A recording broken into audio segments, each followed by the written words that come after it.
Here we go, giddy up, another double dose of goodness. We kick things off with reigning Bassmaster Classic champion Justin Hamner, and then we are joined by 30-year industry veteran and the author of the first book I've read in, well, a decade, Egos, Logos, and Fishing Prose, Rob Newell. Both of them join me this week on...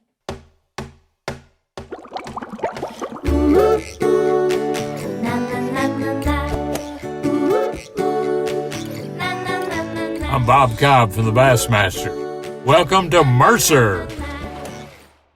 Welcome one, welcome all, friends, family, freeloaders, fishing freaks, and of course my humpers. You're all welcome here at the Awkwardly Honest Fishing Podcast that goes by my last name, which is Mercer. This is the 194th edition of the Mercer Podcast, and I hope wherever you're watching or listening from, life is treating you well. Happy Hump Day to all of you. Things are great with me. Thanks for asking. If I'm being totally honest, actually, I'm still under the weather. The Christmas crud has not let go. It's got a hold of this family, and it is turning into the gift that keeps on giving. So I tell you that to warn you that today's episode is highly medicated on all sorts of different cold and flu elixirs. But I'm here, and I'm happy to be here, and I'm happy you guys chose to stop by here once again. A great show. Two incredible guests. We kick things off with the reigning and defending Bassmaster Classic champion, one Justin Hamner. Always a fun, awkward, and interesting conversation that he and I have. So I enjoy talking to him. Hope you enjoy listening to that segment in the show. But in the second segment of the show, we welcome in a brand new guest, somebody who has never been on this show before. He is a 30-year industry veteran. He is a writer, a reporter, a photographer, a content creator. I mean, he's worked in pretty much every facet there is in this sport, and he just pulled off an amazing thing. I mean, may not be amazing to everybody else, but it amazes me. He wrote the first book that I've actually read from cover to cover in over a decade. Egos, Logos, and Fishing Prose. Rob Newell calls it his memoir to the sport, his 30-year career in the sport, and he goes a lot of places. He talks about a lot of things, a lot of insider stuff like stories, things that happened in tournaments, situations that are talked about behind the scenes, but just not often talked about publicly. Well, Rob talked about them and talks about them this week. So it goes a lot of places. It's like a therapy session, and I hope you enjoy it all. It's a fun show, and a new year, new you, new podcast. Really, some exciting news to let you know. You're going to see some sponsor banners and things appear on the show for the first time ever. I mean, at some point, I had to make money from this because my family just got tired of me being distracted as much as this podcast distracts me and us not making anything of it. So we have welcomed in some great sponsors. One of them a first-time sponsor of anything Facts of Fishing. Beatdown Outdoors, welcome them. They make the incredible adjustable mounts for your graphs. Some incredible stuff. They are the industry leader, and they've got products that nobody else has. And I've also got viewers, you find humpers that nobody else has. So I need you guys to check out their website and support them. You wouldn't believe the difference that it makes when they get an email from a viewer saying, hey, it's cool to have you aboard with Facts of Fishing. Well, actually, this is the Mercer Podcast. But even, I told you it was freaking medicated. Also, we're going to have Yamaha supporting this great podcast. The fine folks, they've supported everything I've done in the industry forever, and I thank them for that. AFTCO, obviously a great partner. We've done some great giveaways with them. And you're going to see more and more companies evolve as the season moves on. And hey, maybe you want your company to be part of this show. This space for rent. But thank you to all the fine companies that support this show. But the biggest supporters of this show are you guys, the humpers that tune in each and every week. And I am thankful for all of you. I'm sweating while just sitting here. Without further ado, let's welcome in our very first guest, the reigning and defending Bassmaster Classic champion, Hamner time. Justin Hamner. Bassmaster Classic champion Justin Hamner. You're in a new location. Dave? Yeah, kind of. I moved about 10 foot from the dining room to Ben's bedroom. Nice. So, yeah, it's fancy. I'm assuming Finn is not in his bedroom right now.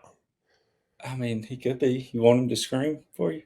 No, I mean, I imagine it will happen at some point. Somebody will scream. Me, No, you, I kicked him Finn. out of the house. Get out. Daddy's got to make a podcast. This is Mercer podcast. This is professional. What are you sipping on there? I've gotten pretty good at making espressos. Wow. I was about to ask you how your life has changed, but I don't even need to ask that question because Hadn't you went changed from at all. No, I mean you're drinking espressos now. Before it was so a bougie. an iced tea brand that will remain nameless. Yeah, it will. You like an espresso? Yeah, I'm pretty good at this thing though. It's like, yeah, it's good. I don't know. I could be a barista if this fishing thing don't work out. I'm amazed that you know the word barista. Again, another thing that How does winning the classic change your life? You'll learn words like barista. That's why we're here. Honestly, how has your life? I mean, dude, this time last year, me and you were doing a podcast, and you thought I screwed up because I put you on the same podcast with Kevin Van Dam and Rick Clunn. And I still think you screwed up on that, but well, you guys all have one thing in common, and that is the Bassmaster Classic title. How has it changed your life? I mean, God,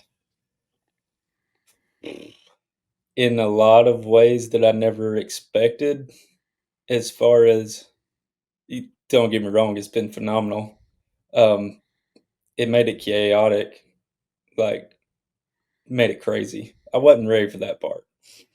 Like it's all of a sudden people want me to do stuff. That's weird. Did nobody want you to do anything before? Yeah, hide in the corner or weed eat their yard. That's been the hardest thing, is just getting like pushed out into, how to say, uncomfortable situations that I'm not good at. You know, I'm not good at promoting myself and talking about myself. But you still think you're not. I mean, I think you're one of the most entertaining dudes there is. Like, you're yourself, and that's what's entertaining about it. But do you really, like, do you get nervous? Like, when is it a problem for you? It's not. The only problem I guess I have is talking about myself. Like, that's, I guess, one thing like my dad always really distilled in, us, is like the whole bragging thing and being cocky and arrogant. Just, I can't stand it. It's not my style. And that's just been the hard part. Now it's like expected of me to talk about myself and how great I am. And I don't know. Yep. I don't think that means you're bad at public speaking. I just think that means you're not an asshole. Like, well, if you were like, hey, let's rewatch my greatest hits. I mean, the world doesn't need more of those. So what's funny too, though, is that because I think I have like a really good dry sense of humor too, and I love deadpan like that. Nate Bargatze, dude is hilarious. So I love that kind of comedy where people just like don't even understand what's going on and just keep that straight face. And sometimes in situations they don't get it. It gets awkward. I was just speaking at a thing in Wisconsin. It actually did go really good, Dave. Good. You'd been proud of me. But I had a few jokes in there that was just, I mean, they were killers. It just went completely over their heads. and That but they're sucks. I don't know if it's over their head, it's just, like, they thought I was being serious, I think, when I was not. And then there was one time I did that, and everybody's just, like, looking at me, whatever, and then I started going on to the next thing, so it was, like, 30 seconds later, and one dude just lost it when he finally figured it out. Well, let's try some of it. Like, what were some jokes that didn't go over? You want to run them by me here? Let's see. Maybe it Oh, I was don't the even remem room. Oh, yeah, so one of them was talking about my dad and math. Because I was talking about how when I qualified for the classic, I mean, for the Elite Series, um, I called my dad and like told him, I made it, and well, he was like, "Yeah, I'm sorry, yeah, you'll get it next year," and he's like so upset, thinking I didn't qualify because he like has been doing the math and adding up all the points and stuff, and he's like, "Yep, he didn't make it," and so, like, had to argue with him. "Dad, no, like, I made it. Like, you don't get." "Yeah, I know. Next year, you can do it next year." So then I made the joke, like, "Yeah, my dad really is from Alabama. He can't add." And it was just like,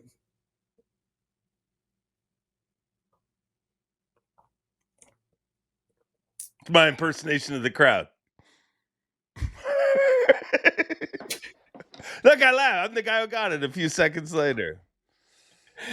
oh gosh. So It good was when it funnier than works, that. though. You It is had to so be good when it there. works. Yeah, of course. Totally. Totally. Pure hilarity, I've heard. Yeah. It, I'm so it funny.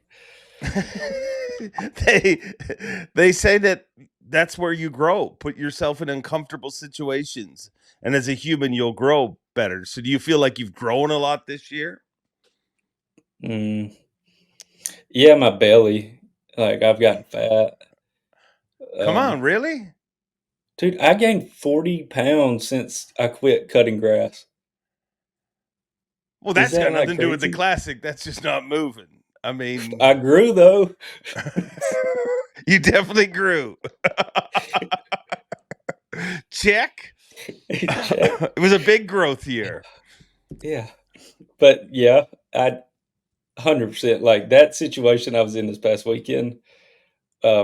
Like as soon as I got done with it, my wife called me and was like, "Wow, you actually learned to talk." It's just like, yeah. But no, I'm getting more comfortable in that situation. I think some of your discomfort in that situation is what makes you entertaining to me. You know, like it's there's a lot of dudes you could do a podcast with and you literally don't even have to ask a question. I mean, it just starts and you say how you doing and 10, 15 minutes later you're like, "Oh, like I mean, it just goes." But I like that you're like a real person. You know, I find it maybe it's the uncomfortableness that I find so entertaining, but I it's love it. entertaining to me. If nobody else likes it, as long as you do. Well, me and you, I mean, Uh, but yeah, no, so it's been a big year. I had a guy come up at that conference and told me he knew about me only from your show because he loves your show. So Thank you to shout that out. guy. Do you know his Yeah. name? No. No, not a Self-absorbed chance. classic champion. Yep. Just just I think it shaking was hands Marty, and Ricky Marty. Ricky Yeah. Marty. Thank you for It's one listening, Ricky. Hey, if you're listening, let us know in he the knows who he comments. is. we Uh, we appreciate you learning about Justin Hamner from the podcast, and you've done a lot of podcasts. I mean, you've been busy. You did fair to say you've done more podcasts in the last 12 months than you did in the last your life. yeah, yeah, I'd say so. Went from 5 to however many. There there's like It's 5 been you haven't done insane. now. Uh, What it, is the most annoying question? what did you start with? See, that's funny. That was a very good joke. It was very good. I was selling it for you. I had to act offended. I did start with a low-hanging fruit. Like, how has the classic changed your life? I No, mean, I've though. I don't know. No, none of them annoy me really. It's I think you're not being honest right now. uh. mm. None? Well, what is the first thing you bought? Yeah, for some reason that's a very intriguing question. Okay, I'll take that off the list. Yeah, take that one off. If I don't anybody have a wants to know, list. just put it out there. It was tennis shoes. I did not have good tennis shoes, so I bought some tennis shoes. Ah, yeah, you can't have shoddy shoes when you're a classic Yeah, champ. I mean, yeah. what kind of shoes did you buy? What was those ones that Trump just The was Trumps? endorsing? Air Force Trump? Yeah, yeah, Air Force Trump. Those are worth big bucks, dude. You did not buy those. I would have Oh, noticed if you no, bought them. I did not. But I think you would have. those are You'll worth see me. big bucks. No, I think they're Brooks or something. Yeah, Brooks. Oh, nice. Nice. I do like Nice. those. Yeah. Well, I mean, you had a good season. The shoes delivered. Yeah, yeah. Why? I bought the shoes. No, I wore the shoes to the last two events, kind of deal. You're hung up on that, huh? What? The Nope. last two Haven't events. Oh, haven't thought about it at all. yeah, I can totally. Your voice totally changed. You're like, yeah, it was good. hmm Is that That really? sucked. But don't you think you Yeah. need a little suck in your life? I mean, I feel like I had things have enough been going before real that. good. Things were going real good. I mean, if you won all that, you might have Uh, just become a disconnected dude. I mean, oh, yeah. I'd have had somebody else making my espresso. oh yeah, yeah. Somebody Yeah, for sure. mama birding it and just spitting it in your mouth. Yeah, Chris Johnston. Yeah. Instead, now I'm having to do it to him. Today's high-tech fishing world can be a real pain in the neck, especially if you're running the wrong mounts. Beat Down Outdoors, they bring the graph to you. And they support this podcast and care enough about you to make this a short ad read. Check out Beat Down Outdoors. Now back to the show. What did that whole process feel like? I know that was like, dude, you went through, I mean, you did some of the best things business-wise. Like went into ICAST leading angler of the year. You're the classic champion. I don't think you'll like it's almost impossible for you ever to up that. You know what I mean? Because it doesn't matter if you win another classic or you win Angler of the Year, but to be this guy who, the Oshak story went from almost quitting to you were the belle of the freaking ball at ICAST. What did that feel like? Amazing. I mean, yeah, that was awesome. The only thing I get or yeah, just like upset about is that opportunity. Obviously, only two people have ever done it, and to have it just that close, that's what I get frustrated about. Like, yeah, I know I could still win another classic, still win an AOY, but gosh, that same year deal. So Mm. close. So So close. close. It was in my control. That's what makes me mad. It was it was up to me. So, but If you I if mean, whatever. I don't. No. Let's just exercise the demons. I think you need to stop talking about it. I mean, it's 2025. It's a new year, Mm, new you, I'm using bigger. it. Like Oh, I'm using it using as it. motivation. Yeah, yeah, yeah. Like I'm. Ooh. It was one of the best things that I think to come out of that is going forward. My mindset. Yeah, It's yeah. like, gosh, after winning the classic, I didn't give I was going for it. I know everybody hates the swinging for the fence, whatever, but I was going to win. Like that's it, and obviously it showed. Well, Did it work? Pretty good, you know. no, you had a great year, dude. I don't think you should focus, but I do believe that people are much more motivated from a kick in the nuts than they are from a pat on the back. Like a million people can tell you, great season, but that doesn't make the feeling of watching somebody else hoist that trophy any easier to watch. Well, how did you deal with that when it all came down? Did you? I don't remember. Were you at the weigh-in? What did you call Mm, Chris? What happened? no, I was Screw him. actually already working. I was filming with sponsors. So, yeah. I ain't gonna lie, it sucked. That Yeah, for about 2 days, I was pretty pissed. yeah. Like, just had to have that cool down. Did it So, make you feel bad for beating Adam and guys like that at the Bassmaster Classic? Because that's exactly what they mm-mm, felt for probably no, longer than 2 days. no, No, no. no. Never even Okay. thought about that until then. Why would you even say something like that? I don't know. I mean, it's just an evil sport. I think it's an evil game the way it's played. And dude, again, if we had a genie at the beginning of the year and the genie said, "Hey, dude, you're going to win the Bassmaster Classic. Before that, you're going to catch the biggest bass ever caught on Bass Live. You're That going to was win the so cool. Classic. You're going to be in the top. Where did you finish for Angler of the Year? Fifth? Yeah. Fifth. Going to be in the top 5 for Angler of the Year. You'd have been like, where do I sign up? Oh, I still would. Yeah. And Yeah. I guess, and two, I just thought, so like the whole resentment towards anybody, there's never that. That's what I do love about this sport is it's all on me. It's all on each angler to do their job. So like whoever wins or whoever beats me, there's never that like that person or whatever. It's Yeah. all on me. So I gotcha. no, I gotcha. congrats to Chrissy. Gosh, he's good though.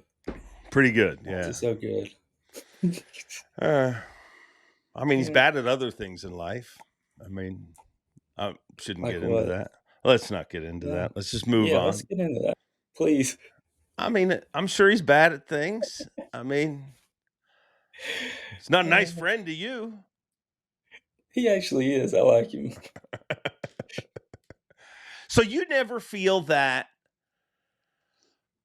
like in other sports. I mean, I don't care the sport. You talk to Peyton Manning, there is nobody he wants to beat more than Tom Brady. You know, today's NFL, there is nobody Josh Allen wants to beat more than Patrick Mahomes. Joe Burrow wants to beat Patrick. You know what I mean? Like, however you look at it. Yeah. But you don't feel that exists in your mind in fishing. It's all about you and the fish. I mean, I want to beat everybody. Yeah. But no individual anglers like No motivate individual. you more. Not really. Maybe Patrick. Just so we can talk crap to each other back at the house. That's fun. But yeah, no. Not. Who does You're Patrick Mahomes want to beat? Tom Brady. Everybody. Tom Brady, though, too. Well, yeah, he wants to beat him. No, no, and I guess, and dude, I do think that's something that exists like in every sport, and I think it's cool that, like, I love in the NFL where you see the quarterbacks talking to each other during warmups, and they're catching up. They're friends outside. This is their job, and I think you have to be that way. I'm sure there's some that are total douchebags, but Yeah, like those maybe you do want to beat more just to be like, well, you they suck. beat you, right? Like, I mean, I also think your career hasn't been long enough yet. Like, it takes time to build. I'll tell you a story. Years ago, so when we used to do the show, like the Bassmaster show as opposed to live, we would go backstage and we'd ask these different anglers questions. And Edwin Evers, I remember still, and my job was to ask him questions. I'm off camera, but we were on Kentucky Lake. Kevin had beat him like the last 2 years on Kentucky Lake. One of them, it looked like Edwin was going to win. Kevin come out of nowhere, blew him away and everything. So I'm trying to get a soundbite out of Edwin that, yeah, damn, I want to beat this guy. I mean, I'm tired of him beating me. And Edwin just kept saying, oh, shucks, we're on the same team with Bass Pro Shops and all sorts of stuff. And afterwards, he's like, how'd I do? And I'm like, okay. He said, you seem frustrated. I said, well, yeah, because you keep lying. And he's like, I've never lied. And I'm like, no, because you can't tell me there's not a human on earth that has, after you've been beat a few times by one person, that it's just natural you want to beat. That it's just competition. It's for example, if it goes down to Angler of the Year next year and it's you and Chris Johnson, how much more do you want that? Okay, yeah, I would want to beat him a lot more. See, that makes sense. And I haven't been in those situations of, like, getting beat out by this one guy yet, so that makes sense. Do you think those days are gone? Like there's people who predict I hope not. I love that. I the mean, I don't rivalries. I love rivalries. You gotta Yeah. have bad guys in every sport. I watched that, what was the documentary on the WWE guy, McMahon? Vince McMahon? Oh Yes. my gosh, crazy. Oh, nuts. But Totally nuts. the way that they have the good guys versus the bad guys and how much that brings to it, I mean, yeah, we need that in fishing. I'd love that. I'd love that. I mean, Like what Corey did at the end at St. Lawrence, that, wh- like, just what did he do? sparked like, when he was shut up. See, that kind of, like, trash talking and stuff, dude, that's fun. It gets people into it. It gets people excited. Like I don't think it should ever Yeah, be manufactured, but I think when it's real and it exists, yeah, we shouldn't and I'm hide it. sure at the end of the day, they were good, they whatever, but in the moment and the sport of it, yeah, it's like, "Let's go." Yeah. I like Yeah. it. No, I agree with that. I mean, that's actually one of the frustrating things. The whole forward facing sonar thing, that's the glimmer where I'm like, everybody who wins in fishing's good. I mean, it's just how it is. That's how, for whatever reason. But the one little glimmer of hope I thought when, I really wanted it to be, you guys can use it. Sometimes you can use it. You can't use it sometimes because I think that's the way to get the rivalries. You'd have the fans of the natural anglers and the fans of the scopers, and you'd have some that are just kind of in between. But I just think that's a way that our sport really could have some of those rivalries, and I think they do. Like, dude, I think the older anglers, they want to see an older angler win. They're not mad at most. Well, not they're mad at some of the young guys when they win, but they're not mad at all of them. But you feel a kinship. That's just normal, I think. Um, Yeah, but we're like when not. Cliff We're Prince just won, that was cool. yeah, very Like, cool. I guarantee you, he had a lot of guys like, "Yeah." But, yeah, I think they're still, like, pull for Greg Hagney to just beat the brakes off of somebody flipping the jig on cypress trees versus, I mean, yeah, if you had one guy out in the middle scoping and then Hagney up there just cracking them like that, there's a big fan base pulling for him. Why do you think there's not? I mean, in every sport, dude, chess. I saw a chess tournament a little while ago on the internet. There's trash talking, poker. There's trash talking, but there's not in fishing. Why do you think that is so?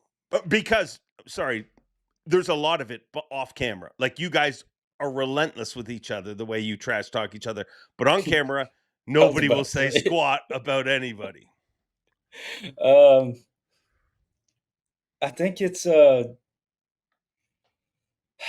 think there's a couple different things. One thing is, like, your sponsors, and, I mean, that's obviously how we make our living, and it's so hard to get them and keep them, and, you know, to me, that would be the first thing that comes to mind is you don't want to piss them off and get dropped because this ain't like golf where you can just go actually make a living off of your winnings and stuff like that. Like you have to have the sponsors. So don't screw that up. But two, I feel like we like back in the day we built it up to be such a professional, don't say anything, everybody courteous and which is good to bring people in, but at the same time it gets a little mundane. Yeah. Yeah. If you're wanting to like not dramatize, but to create more of that story. Everybody loves that story and you just get more invested in those type of stories. Like the best example is when Van Damme told Ike whatever, he's not a part of the community. And it just like created that rivalry feeling like you picked a side and just like, yeah, let's go. Yeah. But I think It makes you invest more. Yeah, you're emotionally invested in it. You like this angler because of this, but for some reason, and I think another reason is luck. Like I believe that there's luck in, like, as much as I hate the word luck, there's a little luck in fishing.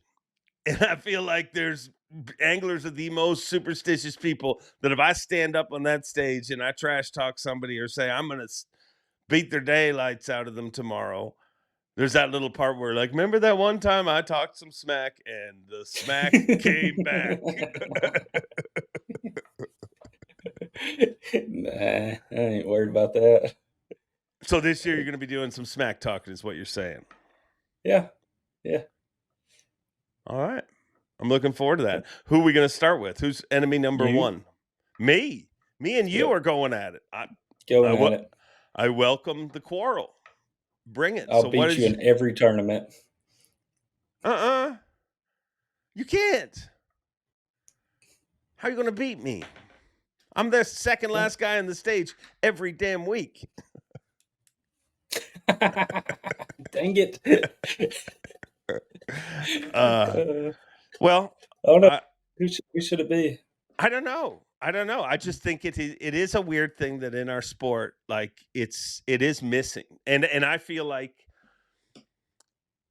again, I do not believe it should be manufactured. I do not believe, let's search for the controversy because it happens. Just sit back and let it unfold. You're going to see some people upset that somebody's on their spot. Somebody's got too close. It's just how the style that somebody's fishing, somebody's going to be upset with them. I mean, you don't have to look in 2024. You don't have to look very far to see last year how many controversies come up. But I think what's going to happen and what is already happening is the truth's going to come out. We don't live, it's not the 1970s where you could control a narrative and the bigger the company, like, for example, this is the first time in history that a 19-year-old kid with a cell phone in the right situation has as much power as Coca-Cola or whatever major brand. In the past, they could silence all that, but I just think it's going to come out. I mean, dude, and generally when it comes out, and I'd love your opinion on this, it seems way bigger than it actually was. I mean, that you're not part of the community line. You would have thought that Van Damme jumped on his boat, ripped his shirt off, looking like the friggin' janitor from The Simpsons, totally shredded, and threw like it was one line that got replayed. But that also, if you look at last season, there's a lot of those little things that happened that are just like me and you run into each other after weigh-in at a gas station. We're like, oh, did you hear so-and-so said this? But if you go on the internet, you would have thought like there is a war happening. Yeah. Like, oh gosh, I can't stand. See, I don't like that.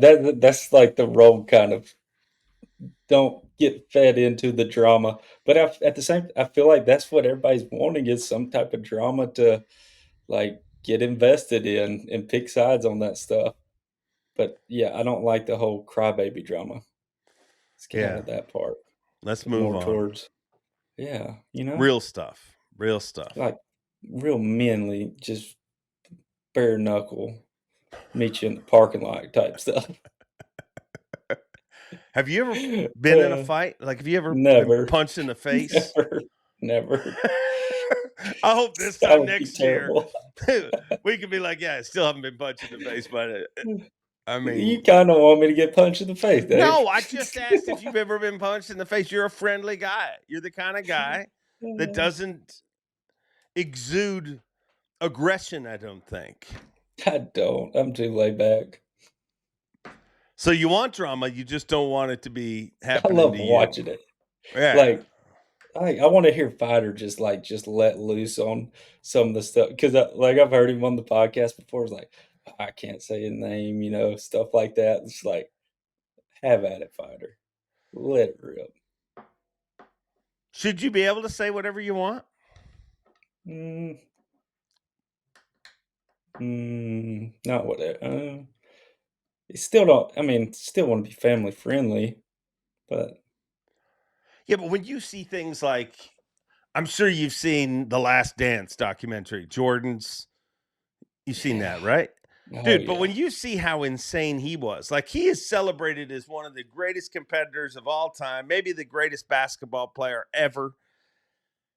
But dude, like he would create rivalries just to keep him engaged. Like he would say that people said things that they didn't even say. And he's celebrated as a great competitor. But that's what drove him. Yeah, he's psycho. But a good psycho. I mean, yeah, it made him who he is, but a successful psycho. It's weird. It's Like just, if he never made it, people be like, that guy's just he's a God, psycho. he's killed 7 people by now. Like, yeah. But it's the hard part is still like going back to like the sponsors deal. I think that's the biggest thing. If it was not consequences for that, I feel like there'd be a lot more. So you feel like guys actually get told by their sponsors, don't say that, don't do that? No, in every contract I've ever signed with a sponsor, there's a professionalism clause in there. So it's like, no, they don't come out and tell you, hey, be nice, kind of deal. But it's like, I don't want to give them a reason to fire me. Yeah. I hear you. I hear you. So what is your greatest motivation going into this season? The end of last year. No doubt. Yeah. Like, yeah. I want redemption on that. So you'll be thinking about AOY from the first cast at the first event of 2025. 100%. Is that different and for you? And I really don't want to hand off that trophy. The classic trophy. Yeah, I don't want to do the handoff. Yeah. I want to hold it. Yeah. I want to just like throw it up and catch it to myself. That's such a weird thing, that you hand it off. Yeah. But I mean, I think it's a cool thing too. It connects. Oh, it's so cool. Yeah. What did Gussie say to you? I'm sure I've asked this. What did he say? Do you even remember what he said to you? I don't remember anything from the time I went through. So my moment, I don't even know if I told you about that. My moment was backstage. As soon as I heard the weight, when you called out Adam's weight, I mean, I knew for a fact I won. And that's when I lost it. I was crying like a little baby back there, which I think was kind of good. Got it out of the way before I came up on stage. But that was like the most emotional time then. But once I came through that stage, it was a blur. I don't remember any of that. Any. It was good. I mean, you did a great job. You did wonderful job. No part of you doubted, though? Like me, I'm a very positive person. I'm so positive that I stopped buying lottery tickets because I would convince myself all week long, I'm going to win. And I would start spending the money and then I wouldn't win. I'd be like, dang, how did I get this wrong? So I'm a very positive person. But even if I put myself in that situation, I would think like there'd be part of me, like, I don't care if I feel like I've got it by 5 pounds. There'd be part of me that'd be like, maybe I judged my fish wrong. Maybe there was Yeah, zero I doubt when trust you my came through bubble the skills. curtains. You trust them. Those bubbles, I trust them. I mean, it was still like a 3.5 pounds, something like that. I trusted them. Yeah. Yeah. It's a lot. I double, triple checked that all 5 fish were in the bag. No, that's the part I really had to trust. But yeah, no, it was good. What characteristic in people do you respect the most? Honesty. 100% honesty. I can't stand liars. Yeah, just don't What lie. about if they're lying about fishing? Is that okay? See, I don't tell me like this is a thing of a lot of guys will act like they're telling you something. Which, first of all, like, why would you tell me if we're competing against each other? But don't tell me something and act like it's true when you know it's not to lead me astray. Just be like, look, I figured something out. It's mine. Don't try to screw me over by lying to me in fishing. So you would just if you're put in that situation, you just won't answer the question. You'll just divert. I've I've told a few people this year, like, hey, I think I figured something out special. I don't know. Not gonna Not going to tell tell you. you. I'm not gonna tell you Yeah. because I don't want to screw them up by lying to them. This past year, your TV time, your camera time, obviously went through the roof. I mean, I'd go as far as to say you've been on camera more this past year than you have the rest of your life, similar to the podcast Yeah. earlier. Is that a chore to keep those little nuggets to yourself when you're on camera as much as you were in 2024? Mm, not for me. I mean, it was. I didn't. It was pretty cool. I didn't care anymore. I was just back to, and hopefully you saw that I was just myself. Yeah. Like that was just me, and I wasn't trying to hide or whatever. I don't have any secrets about fishing. I feel You don't like have any secrets. I have the way that I process and break stuff down is yeah, that's in my head kind of stuff, and I'm not gonna talk about all of that. Like, yeah. But it's not like I was trying to hide something. It's just, not like the secret lures and stuff like that. You can't, yeah, you can't tell everybody everything of what goes through my mind whenever you see one thing in this certain situation. And for whatever reason, the thousands and thousands of hours I've been on the water, something clicks in my brain like, oh, yeah, I should probably try this.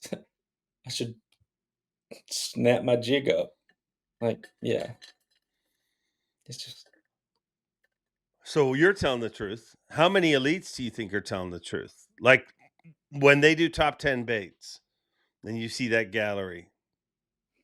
okay, 80% that correct, one's different. 90% correct, 10% Actually, correct. yeah, about 10. Come on, really? Yeah, yeah, yeah. So I have 90% of lied that on is that all a one. lie. Yeah. Well, I think a lot of times it will be stuff that they're using, but I mean, if it's not a sponsored bait, it might just be the sponsored baits version of it. Yeah. Yeah. You know? Patrick, the year before, 2023, when he won, he did the best. He literally just showed a drop shot hook and wait. And he's like, I'm throwing a drop shot. I mean, he's not lying. That was definitely part of the It's so equation. good. It's so funny. His bait was like John Cena. You can't see him. Can't see me. See, he didn't lie though. Yeah, he was throwing a drop shot. Just because we might not say all the detail, that's because that's the hardest part. Is we're teaching everyone how to Yeah. beat us, and these kids are obviously really, really good. It's like, dang. Are you where are you on that? I mean, because I feel like you're also one of those kids in the way that like you might not have learned from Patrick Walters, on video, but you learned from Van Dam, from Skeet, from everybody, Aaron Martin's on the way up. Like that's got to be a scary situation. Like to just realize, like for you to do your job effectively, you have to do some stuff that is going to make you less effective at your job or make your competitors more effective at their job. Yeah, that part's tricky because you do want to, that part sucks actually because Yeah. it is such a like when you figure out some kind of technique. But I think that's what's more important is the technique than actually having this bait or whatever. But no matter how much Van Dam sat there and told us about what he was doing and all that stuff, there ain't nobody that could cover water like Van Dam. Yeah. Like he could tell you exactly what he was doing, where he was doing it. It doesn't matter. He would still beat the brakes off of you. Like so, if you crawl like I feel like my jerkbait. Like I've been obsessed with jerkbait since like the first time I ever caught a fish on jerkbait when I was like 12, Yeah, 11 you've or been 12 or something. jerking since you were 12. We talked I've about been this. jerking since I was about 12 years old. Just been ripping it. Um, why are you so dirty? You always go to the I dirty. wasn't. You Gosh, told me you started throwing a jerkbait when gosh. you were 12 years old in a previous podcast, and I said yes. And you at that time we talked. I mean, I didn't think I was being dirty. You were jerking. Uh, This kid. what 12-year-old boy isn't jerking at 12? I mean, come on.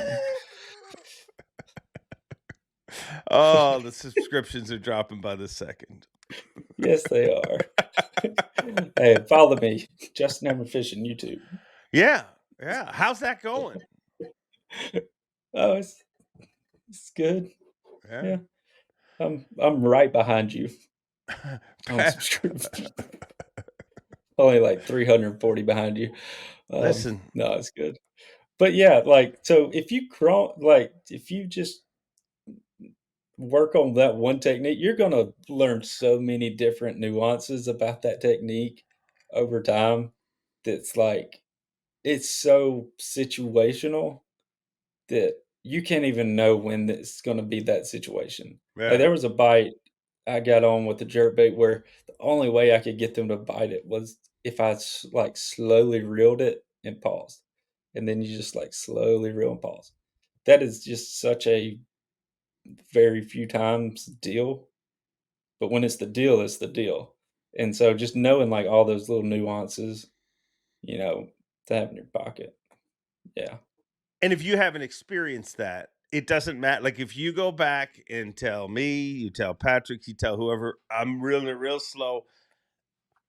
It doesn't unless you've experienced it. Unless the experience has been real, you just it doesn't feel like, dude, the Van Dam experience about the speed of him fishing. I literally fished Jerry McInnes's pond years ago with Kevin Van Dam, and I'm fishing along, and dude, he lapped the pond. We're walking around a pond two times by the time I made it around, half the pond. And for a little while, I'm like, I'll just keep going with him. But dude, it didn't even feel right. Like the way I was fishing felt like it was like the equivalent of just burning everything back. But when you look at Van Dam, you're like, it's effortless, and it's because he's had success from that so many times. Like I think making the Yeah. decision and figuring it out is one thing, but it's the success. Like you've caught him doing that with a jerkbait a bunch of times. So when that is the right thing to do, it ain't hard for you to do. Most people, if they're just told that, they'll do it for 10 casts, and then they're not going to be quite as slow as you were talking Yeah. about. and they don't have the confidence in it, and they don't know when the right situation for it is. Yeah, there's a lot of that. So, What's your biggest fear? spiders. I We hate spiders. Yeah, we talked about Spiders this, I suck. think. Yeah. Yeah. Wow, you have really run out of questions. That's guys, I got nothing for you, Wow. really. I It's mean, it's spiders. yeah. Why? When did that Mm. start? Well, there I was, 12 years old, jerking, and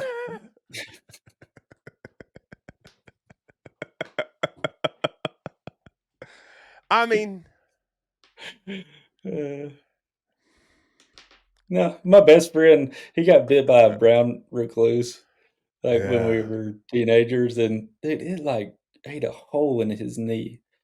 Like, he was on crutches, and, those things are and didn't even know he got bit. That's the part that's like, come on. yeah, Like, it's you don't know it. yeah. Big old rattlesnake comes waddling up. Yeah. You're just not gonna be like, "Oh, I think I got bit." 3 days later, your leg's falling off. Did you hear from any people this past year that you hadn't heard from in years? Like, the people be like, "We were in grade 5 together. I knew you'd make it, Justin Hamner." Mhm. Yep. All the kinfolk started coming out when I had a little money. They do that. They do that. They do that. I had a bunch of people reach out. It was actually really cool. There were so many people. But yeah, there was a few. Yeah. I don't even know. What's the coolest thing you got to do this year? Mm. Being on your fishing TV show.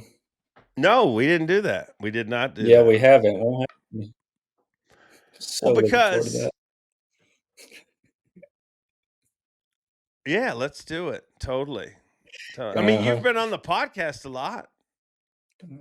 I just wanted to go fishing with you, Dave. You're so full of crap. Actually, I really, really want to go s snorkeling, scuba diving with you. Come on. We'll I go do swimming. that right now. Right Gosh, now it's a little chilly, but the water's you'd have to super do a clear. big hole. Yes, yeah, it wouldn't be pleasurable right now, but That'd be terrible. No, I wanna do it. The coolest thing was when I was at the NASCAR deal. yeah, Back to Michael Jordan. He was sitting in the pit thing, like, he was 2 down from us. I look over, and I think we made eye contact one time. Pretty sure he got intimidated. Um, that was so fun. Like, I hate not hate NASCAR, but I've never, like, gotten into NASCAR, you like, better to you're from yeah. Alabama, bro. You better not hate I know, NASCAR. but dude, they just go in circles. Uh-huh. But now I know, like, it goes back to building the stories and the, storylines and having somebody to root for. Yeah. Was it Kevin Harvick that everybody hates? I don't know. I It's don't like, watch a lot of NASCAR. why I don't. not? Hockey, just Yeah, just too busy watching hockey, and how's the Maple Leafs? they're good. It's the regular season. They're always good in the regular season. They're actually Oh, better okay. than they've been. I think they're leading their division, and everything looks great, but it has to happen in the playoffs. How about, while we're talking about teams, how about the Crimson Tide? We're doing really good in basketball. Nick Saban's super entertaining when he's on He's so College Game funny. Day. I love him. I So mean, he's a genius. First of all, he's like, screw you, I'm out of here. We're paying everybody. It's a great time for me to get into TV. yeah.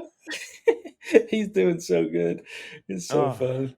did you Has see the when? college What? Go what ahead. has the playoffs been, like, underwhelming to you? Football, Yeah. like the college. Yeah. No, I think it's been good. I think it's been exciting. I could see how you would think it would be underwhelming because it was way better when you guys always won.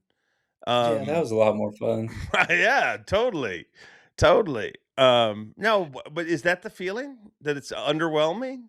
It's been a lot of blowouts. Yeah. Well, I think that's what makes college sports good. That there is, and I'm not there's a a fan of difference. Ohio State either. Yeah, So yeah, there's that. yeah. Well, they're pretty good. It turns out they They're don't suck. pretty They good. only suck when they play Michigan. So weird, so weird. But no, I think it's been all right. I mean, I'm not a huge college fan, but I've been watching. I've been watching. Did you see when Shane Gillis really pissed off Nick Saban on College Game Day? Yes. Yes. Oh my gosh. Shane Gillis is, by the way, one of the funniest dudes out there. Greatest. So He's funny. hilarious. His bit about the grilled cheese. Very funny. Very funny guy.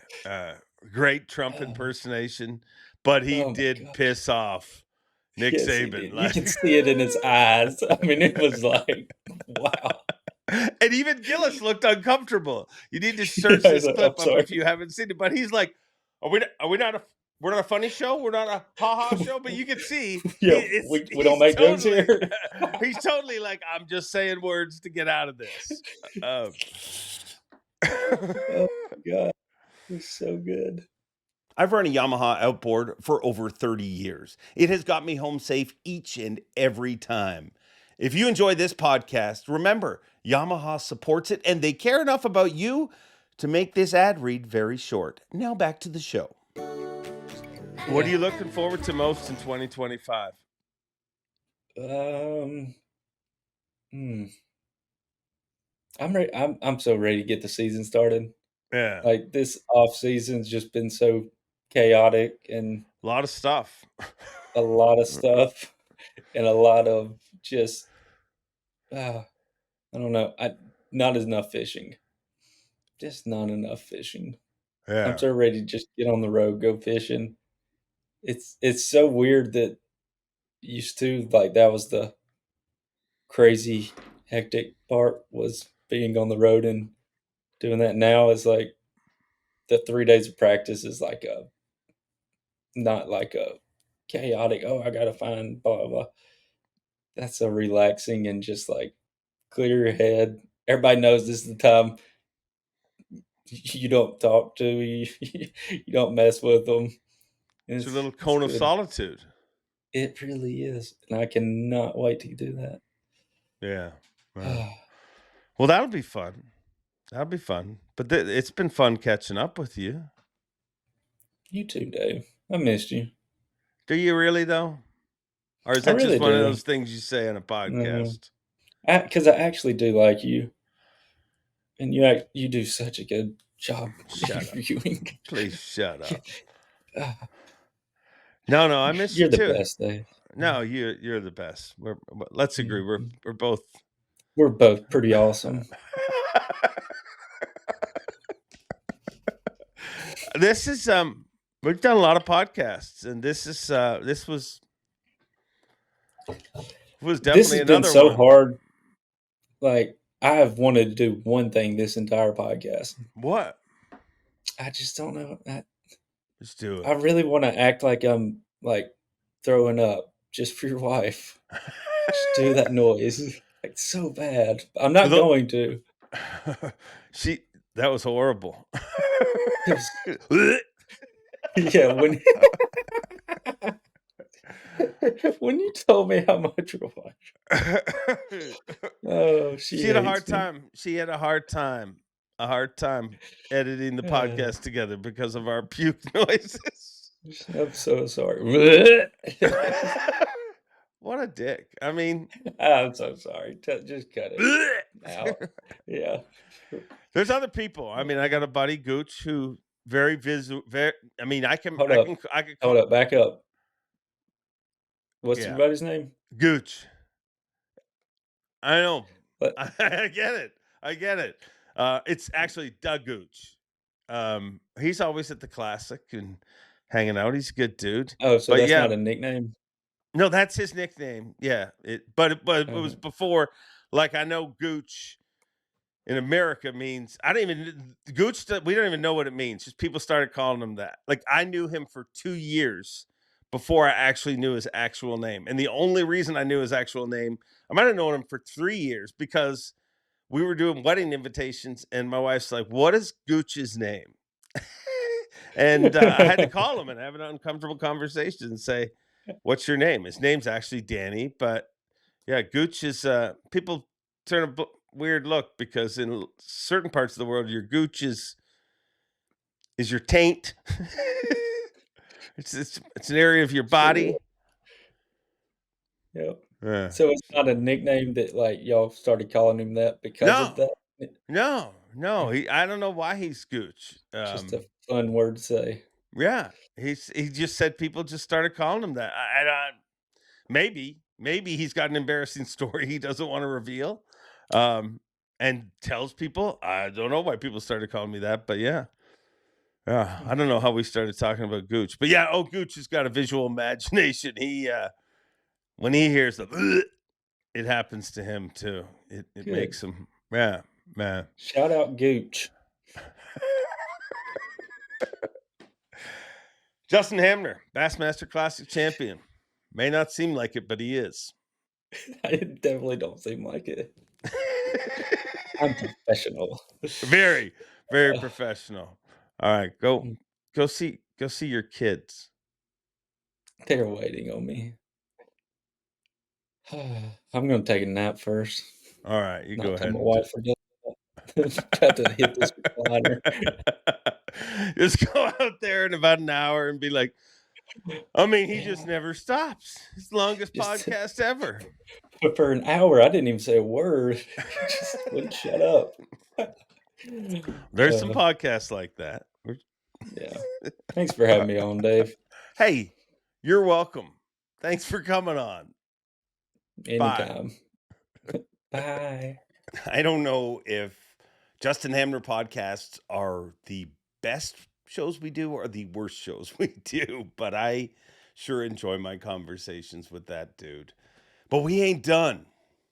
Next up, we have author of a 30-year memoir, a tell-all on the fishing industry, egos, logos, and fishing prose. Without further ado, the one and only Rob Newell. Rob Newell, I am a longtime fan of everything that you've done in this industry. And as we kind of joked before I hit record, you've done a ballsy thing. You've written a book at a time when nobody reads books anymore. That's correct.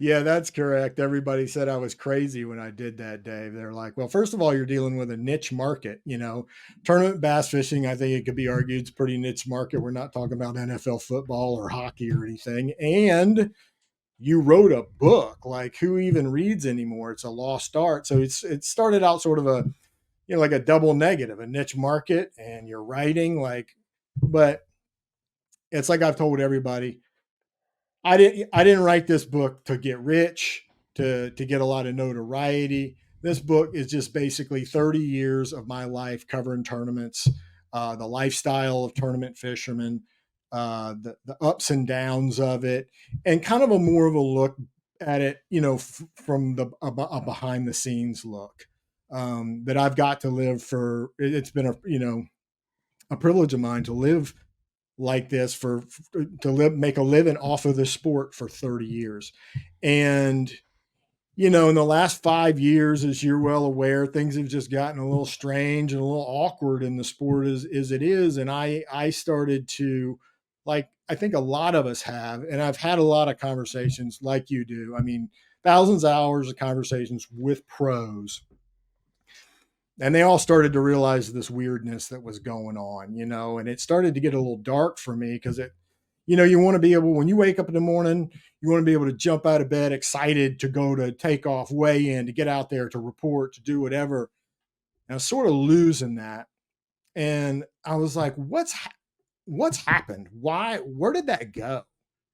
And I started thinking back of the days when I first started tournament fishing and I first started covering tournaments, and how I could not wait to drive across the country. You could put a gun to my head to drive across the country now to go cover a tournament, to drive 16 hours. If I have to drive 16 hours somewhere, I'm like, well, I'll drive 3 hours one day and break it up, maybe 4 the next day. Back then I would get in the van at like 3:00 in the morning and drive straight through to a place like Beaver Lake, all fired up to go there. And what happened to that, and in writing the book, a lot of those memories came back, and it did a lot of good for me in terms of rekindling what I got into this sport for. All those memories of meeting all the anglers that I've ever fished with, that I've ever interviewed, that I've been around, and the excitement, the electricity that was in the air at any time I was at a tournament. I went back and relived a lot of that. And it has been basically what the book became as a form of therapy. I mean, it's a cathartic thing. It's sort of it's a memoir. It's kind of a purging of your soul of the good things and bad things. And, and I kind of just wanted to tie it into like, where are we now and how did we end up here? And that's kind of what it's about. Do you feel, and we'll get into a lot of different situations because your book does get into a lot of different situations, but do you feel some of that is just yourself aging? Yes. At 20 years old, that it doesn't matter what you do, but at 20 years old, your testosterone is firing. You are, and it's normal that there should be. So what I'm saying is, do you feel that all of the things that you talk about are fact for a 20-year-old today? Is there a chance that they still feel the magic that you felt? Oh, yes. 20? Yes. I've talked a little bit about this publicly recently and, on Ike's show. And, in writing the book, I wanted to make sure, and I use Logan Parks as an example. You take a kid like him. I mean, the kid's bright. He's young. He's living what I call in that book, that honeymoon phase of life. And not just in his fishing, just in life. You're just everything. You can't wait to get to the next tournament to see all your friends and fish with your buddies and what's going to happen, all that kind of stuff. And the thing I think that us older guys who can be seen as grumpy and, mad at the world all the time, what I have to constantly remind myself of, and this book brought it out, is that we cannot take that away from those younger kids. I'll call them kids and people will get mad, but you know what I mean. Like, I'm talking about that 20 to 30-year-old set. I don't mean that in a bad way. The young people in this sport, they're living the same life that I was living when I couldn't wait to get in the boat with Clark Winlet or Gary Klein, or I drew George Cochran in the Forest Wood Cup as a co-angler. Are you kidding me? No sleep that night. I don't want to be the guy that takes that away from them. They're living that right now. They're just living it in a different way that, at least for me personally, is different. I mean, it's, the technology, I call it easier to get around. We have bigger boats now, got better electronics, got spot lock trolling motors that hold you in the 20-mile-an-hour wind. It's just a different way. And the information sharing that goes on with the younger set is just amazing. They can break down lakes so much faster, and they can take huge bodies of water and know what's going on within the first day and a half of practice. They sort of are, and it's just, it's a different time, but it's not my place to take. And this is where you got to kind of, I'm starting to get to the point where I'm looking at kind of, stepping away from the sport more and more. And it's because I don't want to be that grumpy, well, back in my day, we didn't have all that. I just don't want to be that guy. I lived some of the best times in this sport, and it's not my place to say, now you can't do that. And I'm not going to do it. There's a host of kids coming in this sport that are young, bright-eyed, bushy-tailed. They love to go out there every single day, just like I used to do. I'm not taking that away. All right. One thing I do want you to take away was stop beating up your desk. Every time you hit your desk, your mic no more drumming. Okay. We're not in a courtroom here. Okay. I mean, if you need to beat that desk when you're making a point, but it was getting incessant there. Okay. Do you remember feeling when you first became part of the sport? Do you remember feeling what you're feeling now from other senior pros at that time, from pros that had been at your age today? Do you think it's different today, or do you think it's always been like that? No, it was very different when I was a young kid. The anglers, the way I got into the sport, were so accepting of inviting a young punk kid from Florida into their boat. I mean, I very much got into the sport through Rick Clunn.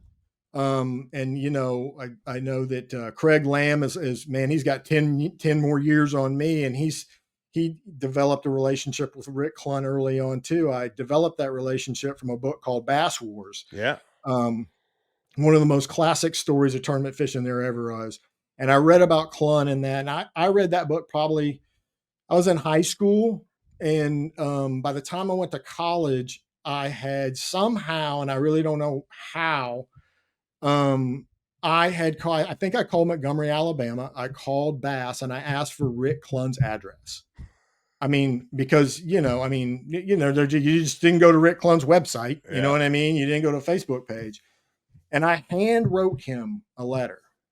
And it took, I don't know, a month or so. And I got this back. I don't know if you can see that. That's Clunn's Classic Enterprises. Wow. That was the name of his company back then. This is 1990. And he wrote me a letter back. And I won't read it to you or anything. I mean, like that, but it's on a dot matrix printer. And it was an incredibly inspirational letter to me about not just fishing, but life and how to pursue life, and about awareness. And, you know Clunn very well. He's very much more into the metaphysical side of things. And he has a lot of respect for Indian tradition and being in the outdoors, and really he really subscribes to that concept of being in tune with nature. Yeah. And I was all about that myself. I mean, and I still am to this day. That letter right there shaped my entire life. I would go on to meet Rick Clunn at a tournament, at a bass tournament. I would go on to be allowed to, he let me, practice with him a couple times. And from there, I met guys like Randy Blockett and Gary Klein and Bernie Schultz and Shaw Grigsby. And never, ever, ever, and all of those guys, was there a time when I approached them through a letter, through a phone call, or personally, where they were like, "You want to do what now? Why do you want to get in my boat?" It was always, "Please, you're what." They didn't even know who I was. I mean, I'm just a kid out of Florida. Yeah. And I learned, that's where I learned. I mean, I learned so much from that. And it was always a mentorship process, which I talk about in the book, something I think that has been lost a little bit. All those guys took me under their wing. Guido Hibden, Peter T. I could go on and on. I spent time in all those guys' boats. And they not only taught me fishing, but they taught me etiquette on the water. They taught me etiquette with other anglers that are locals, with people that come down and yell at you about fishing around their dock. They didn't just bark back, "Well, this is my water too." They would literally, the guy would come down and get mad, and they would just kind of defuse the situation a little bit and, say, "Well, it's a big lake, and do you fish off this dock? And hey, I got some lures you might want to try, let me throw you a couple lures." And then I can remember being, and guys like Peter Talaveras' boat in a tournament. He pulls into a pocket that he wants a fish, to sight fish. And there's already a guy in there, and the guy's like in third or fourth place. He never even goes in there. He's like, "Oh, such and such is already in here. We need to go." It wasn't like, "Well, he probably hasn't seen the one on the other side of the I'm going." No, he knows exactly there was just a respect.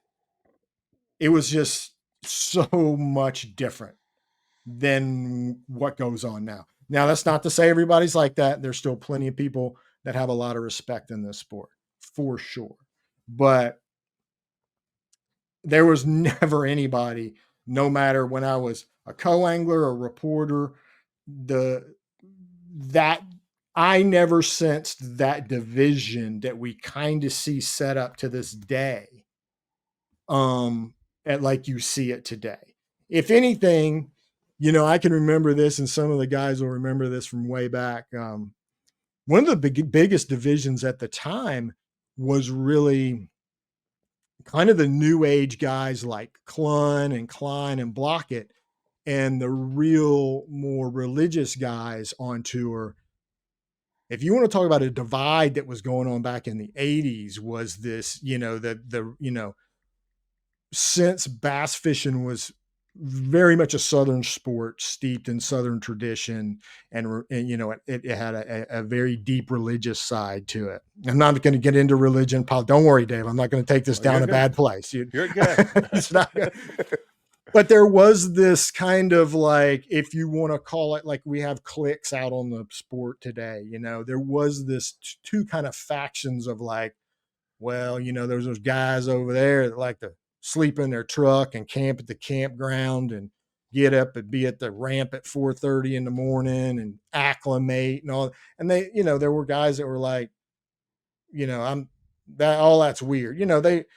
Clun was a big believer in manifestation and visualization. Yeah. And all of the tools that top athletes of the world use to this day. And some of the stronger religious faction had a little bit of an issue with that. And at times, like, you want to talk about the stuff that blows up our social media and everything, back when Bass Times was around, they had letters to the editor. Matt Vincent wrote that, was the editor of Bass Times. And they had letters to the editor. And I can remember a couple year period where the big topic was religion versus the new age and the visualization guys. And that was more of the kind of faction thing, but age did not have anything to really do with it in terms of a generational gap. So why do you think it changed? Is it the growth of the sport? Is it what changed it in your eyes? To what extent? Like, I mean, in the more modern era, more of what the book's about, I think a lot of the change has been just so much fracturing and division and dilution. I mean, I think that's the three.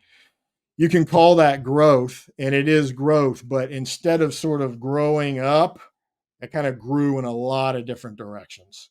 Yeah. It grew like this. It crawled out. It didn't sort of grow towards the top. And that's what Ray Scott really harnessed so well in the 80s and 90s, was he grew the sport sort of up. He brought everybody to the crescendo of the top, which were the pros. And then sort of at the bottom of the triangle was the whole federation. That was a huge grassroots movement. The federation was, but in general, growth kind of moved up towards the top. And now we just go off, just so many different directions. College this way, high school over here this way, kayak anglers. Nothing wrong with any of it because it's all growth. Yeah. But it all has forward-facing sonar, technology, traditional, 5 fish limit. Now every fish counts. I mean, it just starts going in so many different directions. And pretty soon it's hard to herd the cats back together, so to speak, to get that unity that we need back, to get all those eyeballs on a single event, to make the numbers count, to make the growth show up for advertising, if that makes any sense. Yeah. If you look at the Ray Scott days, there was one Right. way to grow in bass fishing. It was all, and now you're right. Remove electronics from it. I mean, I get correspondence all the time. Why don't you have somebody from kayak? Why don't you have somebody from, I want to see a West Coast angler. I want to see, like, it feels like the world has become more divisive in general. Like, as far as like, I've always grown up, I looked at anglers as anglers. I don't care what you fish for. If you're a trout angler, we're the same. We're one. You get it. You know, Right, you understand right. life, in my opinion. But now it is definitely, everybody's got their own little lane, and the worst part about all of it is when they start dividing each other, but Right. breaking each other down. I mean, Correct. where you can't like this, you have to like this, and vice versa. But that to me is what is really scary. Yes. Yeah, it's just a fracturing that continues, a fracturing and then a fracturing and then a fracturing, and I don't know where that ends. That's it's just one of the things that that it troubles me. I mean, but it's like you said, it's also a thing of life. It's a thing of aging in life. Like, I'm sure you've been through kind of a different scenario. I'm sure you've been through this kind of scenario where maybe you have a restaurant, like your favorite little, kind of hole in the wall restaurant, kind of play, not the best food in the world, but consistent. It's kind of a locals only place. We have this all the time down on the coast. I mean, not all the time, but there's been several places through the years, 15, 20 years ago, we would go to. The owner was always there. The Yeah. bartenders were always great, had 12 or 13 beers on tap. They had wings and sliders and Philly cheesesteaks, and you know what I mean? It was just, and the locals went there, and every time you went there, it was just, I don't know how to put it. It was just chill. It was just relaxed. You knew everybody was there. So you loved the vibe. You go there 2 or 3 days a week.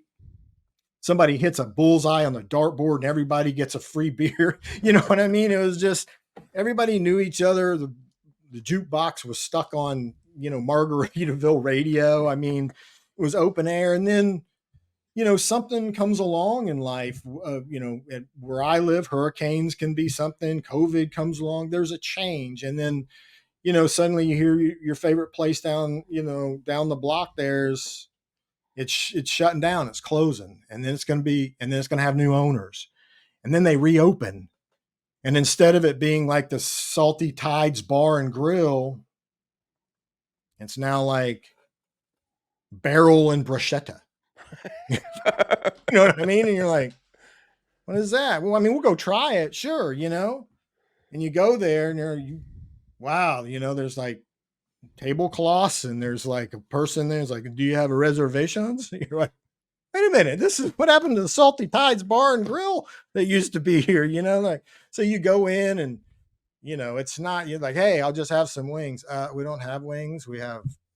This is Barrel and Bruschetta now, we have like ciabatta buns. And I mean, the whole thing, it's just, we've got, and it just, the whole place changes.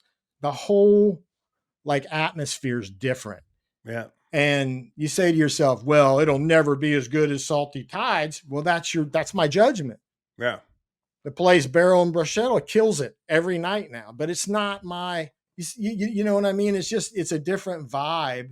It's not exactly, I mean, it's all, it's tapas and, wine and tapas, and that's just not what I'm doing, So you wander on down the coast and you find somewhere else to go. I mean, that's kind of, it's just the way things change. And everybody's experienced that. It's shocking though that, I mean, here's the weird part about me, and maybe I just live through other people's eyes or whatever. I still have that magic about bass fishing. Like, I agree that there's certain things that are gone. Like, there's certain, forward-facing sonar is the biggest argument in the world, but it's never. I've seen some amazing things. I've seen things. Mm-hmm. It's proven more wrong than it's proven right, if you ask me. Like the books and things we've read for years where we thought fish did this, and you're like, no, we were so freaking wrong. Sometimes they just do that for no particular reason. But I still feel that there's the magic in there, but it's never going to compare to whatever you see on that screen is never going to compare to an 8-pounder eating a frog. I mean, that's just an instinctual thing that just. But are we just feeling that way because we're older, or is that really happening? Is my question. I mean, it's never happened to me, but I get you on the frog, and I understand that completely. But I mean, the other side of the story, Dave, on that is if, a guy's chucking a giant glide bait about that big and he can see it on his screen and he sees a big blob moving towards it and getting up underneath it and closer and closer. If you want to compare it to got your frog out there and you see one hump up underneath it, okay, you're seeing the bass kind of haunt it on the mat, right? And a kid is watching his screen and he's got this giant glide bait and a big blob behind it. Is that moment of time at which your heart's pounding out of your chest and your hair's standing up on the back of your neck and you see that blob connect with that giant glide bait and you set the hook on your, 8-foot heavy action and it bows up. Is it the same? I mean, I think if you want to talk from an experience, like the experiential adrenaline rush and flow from that, just oh my God, he's going to bite it. I can't, once again, it kind of goes back to what I said a minute ago. I can't tell a younger guy, well, that's just not the same as having one eat a frog on the surface. Yeah. I mean, I know what you're saying that I mean, it's just, we're moving to a different, I mean, I guarantee you those, man, I bet those kids lay awake just the way we'd lay awake at night, dreaming of one eating a frog. They see that big blob coming up and getting this big, glide bait. And is one more exciting than the other? I know what's more exciting for me because that's what I grew up doing. And when one gets a frog, humps up on a big swim jig right there in front of you, you see the boil. You see the physical copper boil and everything in the water. Is it the same? How are we? It's a judgment. I mean, you can't. You can only judge it from your eyes. I mean, it's the same as the restaurant. You missed that old restaurant, but there's some people who are super excited because they can have tapas. Some wine and tapas. There's a sommelier going to come once a month, talk to you about wine. It's a great thing. To me, it seems like a nightmare, but I get. Right. I get. Put Jimmy Buffett back on, and can I have some wings, please? So, without getting it distracted by forward-facing sonar, why do you think? Because that isn't. I mean, a lot of the things that you write about in the book, the gray areas, the intention stuff, none of that's got anything to do with forward-facing sonar. I think forward-facing sonar, some people will make it part of every argument, but it really, it's one thing. Like it's, but why do you believe, when you talk about some of the stuff you talk about, why do you believe it changed? Like, is there is the world just becoming less respectful? Why are people taking liberties? Some of the stuff you talk about in this book about gray areas. Why is that happening now? I think where that's concerned, it's sort of multifaceted. One, I would argue that sort of respect has lost it. The breaking down of the mentorship process, and I know that and I got to be careful there too, because in high school fishing and college fishing, I know those guys have captains, and there are certainly veteran anglers that take those kids fishing, and that is a mentorship process. Don't get me wrong. The mentorship process that I'm more referring to is the business side or the ethical side of the sport that was sort of handed down to people like me because I would happen to be in a boat with a guy that saw a leader and turned around. And I was like, wow, hats off. That's a really class move. You just saw respect in the way guys won tournaments and handshakes and hugs of you you won the tournament right. And it is that when you go straight from sort of like high school or college, I mean, and you just burn right through the mid levels of competing, the mid levels being Opens or Toyotas, whatever, when you have to spend 3 or 4 or 6 years grinding your way to get to the elites, the respect thing. I mean, I'll boil the respect thing down real quick in one story. I can remember, gosh, this is sometime in the early 90s. Okay. And I think it was at Potomac River, may have been Bugs Island. Anyway, it was early morning. We're all putting boats at a Bass Invitational. All right. And I was staying in the campground. And because I was staying in the campground, I kind of had this access road that I could cut in front of the line of all the other people. And we know how this goes, right? So I just moseyed right in line and stuck my, truck and boat in there. And, then you get out and start doing, I could hear some guys behind me, kind of like not mumbling, but not mumbling at all, having a rather loud conversation about what I had just done. And so I was like, oh, they're talking about me, and I was, like I said, I'm just a punk out of Florida. I'm like 24, 25. And one of those gentlemen was Guido Hibden, the great Guido Hibden. And he walked up and he said, hey, I'm Guido Hibden. And he was very polite about it. He said, I don't know. He said, where are you from? And I said, I'm from Florida. And he's very polite. And he said, I don't know how y'all do things in Florida, but here you have to go get around and get in line. You don't just cut in line. And I tried to explain that, well, I was staying here in the campground. He said, yeah, I'm familiar with all of it. Like, I've been here many times, but still you needed to go around, and he just gave me sort of a little bit of a Guido talking to. And I said, yes, sir. Thank you very much for letting me know. And I thought about that all day.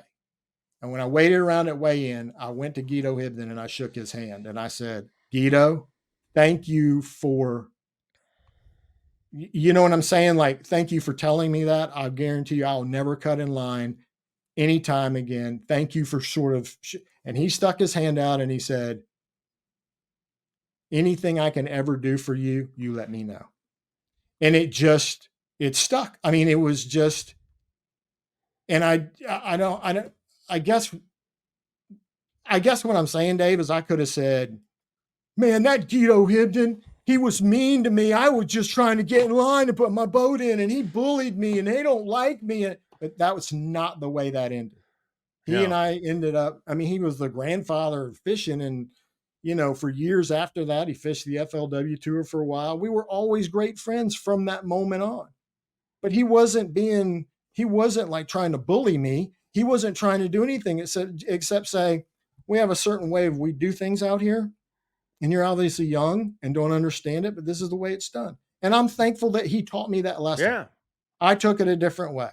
So that's sort of the respect that seems to have eroded a little bit. I also think that some of it's desperation, Dave. I think there's some desperate things going on out here. Sponsors are shrinking. The need for people to be heroes on social media the pressure to do that is getting bigger and bigger and bigger. The eyes of the immediate audience, desperation is starting to kind of creep its way in.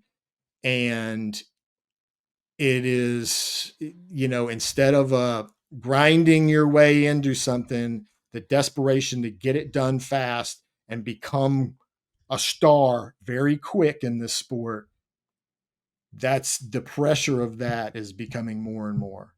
So, that's a couple of answers as to why. And just on top of that, I write about how fast everything, it just like from 12, 14, 15, this sport just went in so many different directions, just unchecked. You know, there was never really a overall sanctioning body that said, you know, like when anything came out, it was like when anything comes out in the sport, like when the Alabama rig came out, before the leagues had time to adjust or check it out or say, wait, should this be? I mean, if you could just get an Alabama rig in a tournament and chuck it at anything, you were a hero. Yeah. And those kind of, whether they be lures or technology or whatever, they show up real fast in the sport. The leagues don't have time to really adjust to these these new technologies coming in. And so if you get the new lure, you get the new technology, and you jump on board as fast as you can become a hero really fast. And, you know, it just, things happen fast, technology's happening fast, and it just sort of goes unchecked. And I think we find ourselves kind of now at this place where we're like, how did all this happen so fast? And we're all so fragmented in so many different positions. I don't know if that answered your question, but No, it definitely did. I mean, I think that it's weird because on paper, if you said, okay, well, there's this one time in the sport where just this much of what happens gets reported on, which is what it was. It was I mean, we're living in a time, I always use this example, that Trip Weldon, he can still to this day recite the number he used to call, the Bass info number that you would call at the end of a tournament day to find out who the top 10 was. And it was a recorded message. And I remember that. Yep. And we're living, you know, in his lifetime, he remembers that number. And now, I mean, you've done a lot of on the water coverage. Most likely the people that are, I have friends in Canada who can cover an event better than I cover an event on the water, because I'm covering one or two anglers that I'm with. I know they're seeing everything. So on paper, you would think that the respect would go up because more is seen. But from some of the examples used in the book, it's not going that way. It's almost like more is seen, but less is critiqued. Like, is it just a winner take? Like, it's weird when you think about it that way. You know what I mean? Like, you'd think now when we can see everything that nobody's butting in lines, to use the analogy. But it feels like because you're seeing everything, you can get away with butting in lines. Yeah, it's you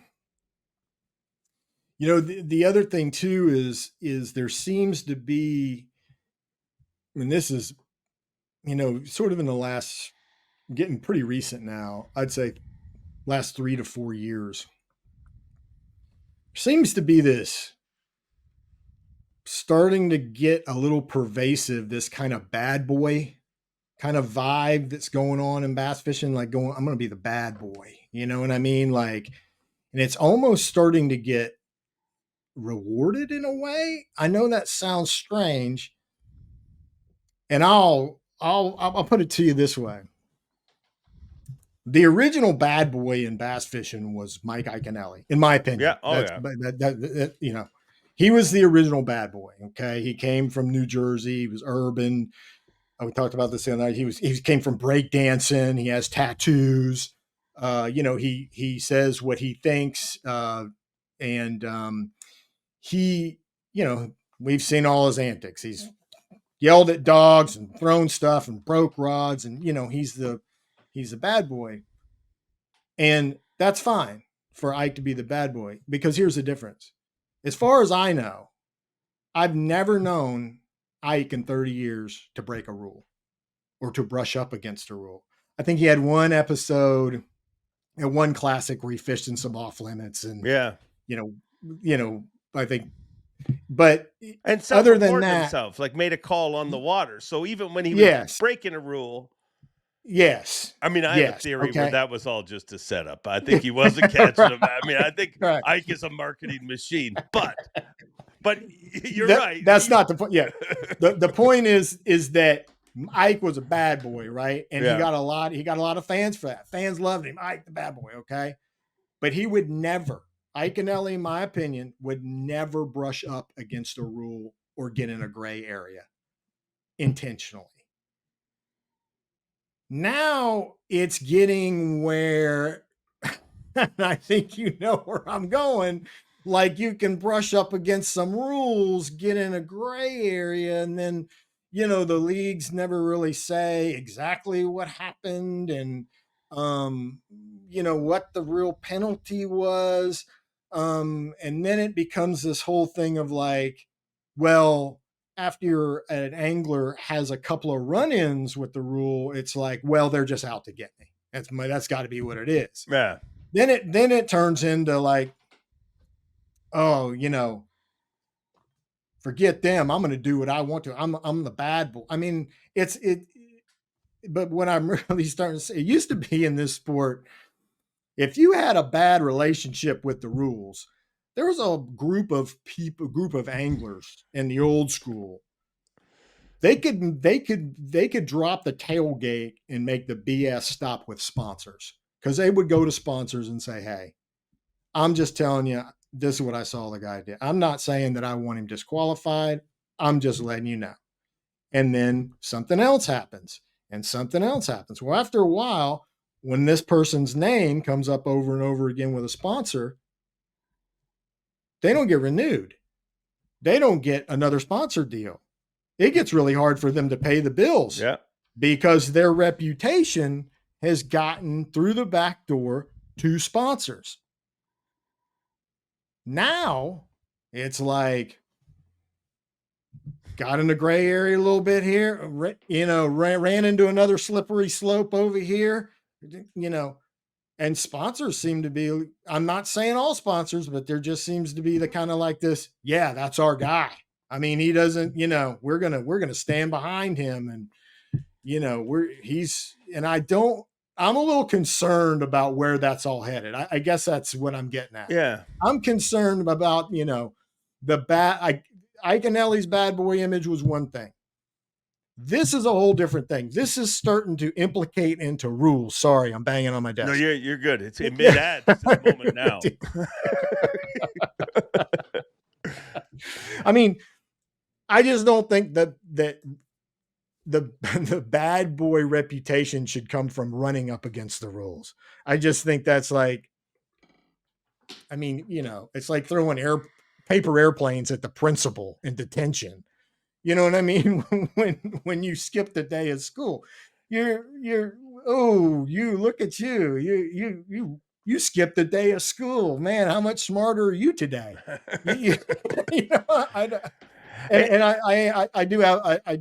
I don't know. It just seems odd to me that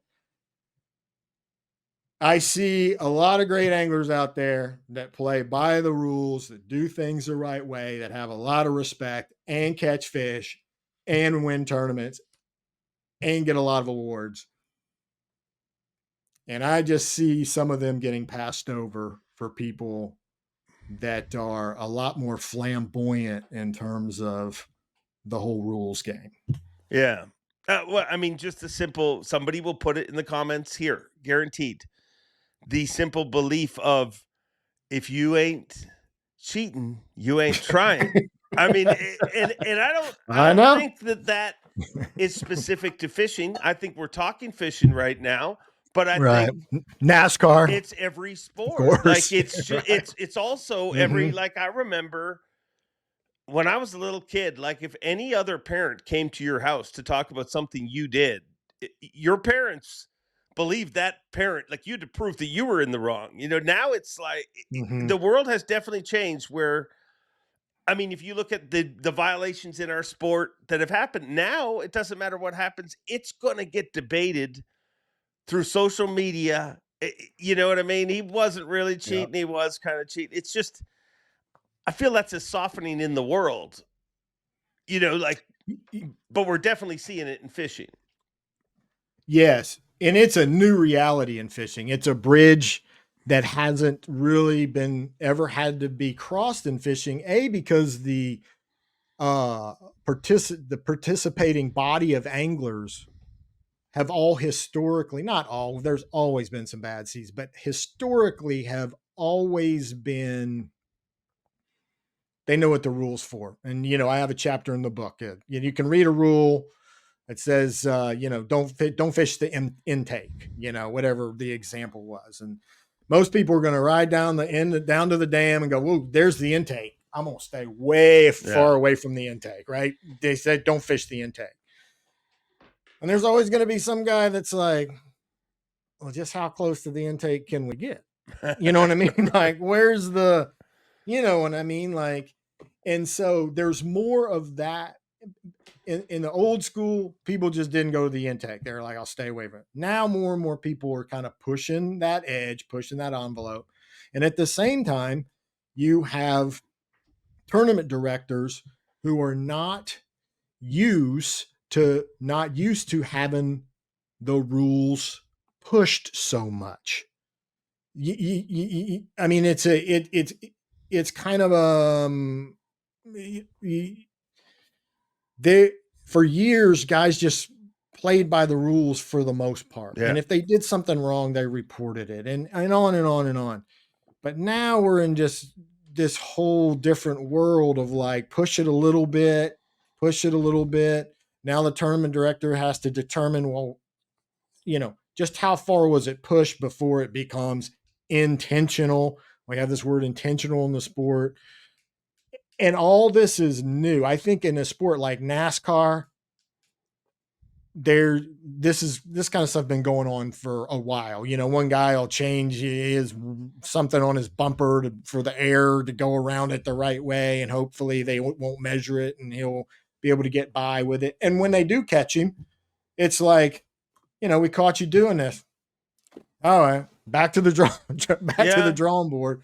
But in fishing, this is a new frontier, and it's going to become increasingly difficult because one of the issues, as I pointed out in the book, one of the biggest issues is all these guys used to keep their eyes on each other. It was Ray Scott's original rule. You police the rule. You anglers are our police. You're our eyeballs on the water. You see something that's a violation, you need to report it, or you are now in violation of the rules. Yep. So now we've seen several instances on both sides. I'm not picking on any league here. No. We've seen instances where a guy sees something, he reports it, tournament director takes it in consideration, does whatever's going to happen. Nothing happens. Of course, if it happens in a tournament, all the anglers are going to find out about it. And then it becomes a case of, oh, well, he's just grumpy and mad at the world. That's why he protested him. I mean, that's why he did that. And then other people watch that process happen. Like, dang, he tried to report the rule, because if he sees something, then he's in violation of the rules, right? Well, they start to see how this guy gets dragged through the mud on social media for trying to do the right thing. And they're like, I saw something today, but I ain't saying nothing about it. You see what I'm saying? And so your eyeballs kind of go away. There's a lot more of that kind of just looking away, maybe when something happened. And, the number of, and not to get into the whole co-angler thing, it's a whole different topic, but, used to be everybody had a guy for the most part through all the leagues watching them 24/7. In the boat. Now more and more there's not co-anglers, or not eyeballs on there directly. So the opportunity to get in that gray area is wider than it ever has been before. And is wider, not wider, but you can get in that gray area without being seen, even though, like you're talking about there with social media and everything. And at the same time, I say in the book, I'll always say this: the hardest job in this whole sport, it would be being a tournament director. 100%. You would not. There's two people in the sport I have ultimate respect for: tournament directors that have to sort all this out, and the camera guys that go out there day in and day out through all of it and film it. Those people make this tournament world work. And so, on one side, you have tournament directors and rules and stuff that don't quite have the teeth to really get into somebody to say, this is what's going to happen if you get caught doing this. He's not fishing the next 3 tournaments. And on the other side, you got people pushing it harder and harder. And I just think that going into 25 and 26 and 27, that these two sides, this looseness in the middle is going to continue to grow. Then you throw in the fact that, the sort of the bad boy thing, like, oh, I can get away with a little slip or a little hit, a little foul here or there, and not be seen, and not get noticed. I mean, it like I said on the show the other day, when you watch football and somebody targets somebody and they blow the whistle and throw the flag, they throw the flag and they point at the guy and they go, that's targeting. They don't go, we had a penalty. It was targeting. Can't really tell you who it was or what happened to him. But you know what I mean? That looseness. And the problem with the bottom line problem with that is, Dave, your tournament organization, your tournament trail is only as strong as the rules and their enforcement. Yeah.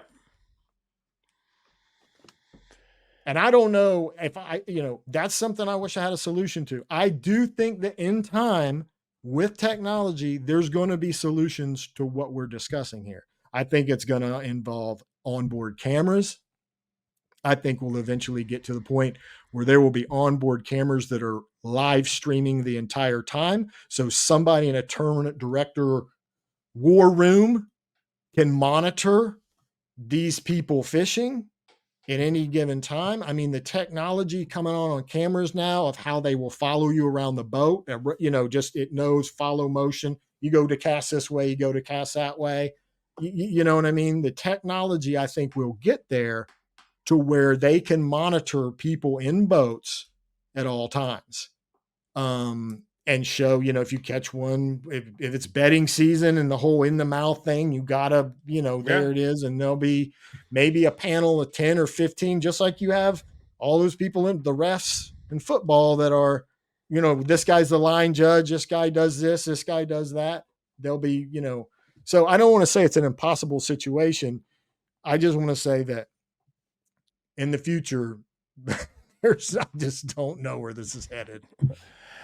It is weird because if you look at it compared to other sports, I mean, use NASCAR. If you watch, I mean, the thing that everybody has watched in any sport and seen how it's helped F1 grow, their drive series and stuff. But you'll see crew chiefs literally protesting other teams for things that they know that they're not going to get, that this protest is not right. Like, it's going to get thrown out, but it's going to distract that team for 5 hours while they try to prove that they're not cheating.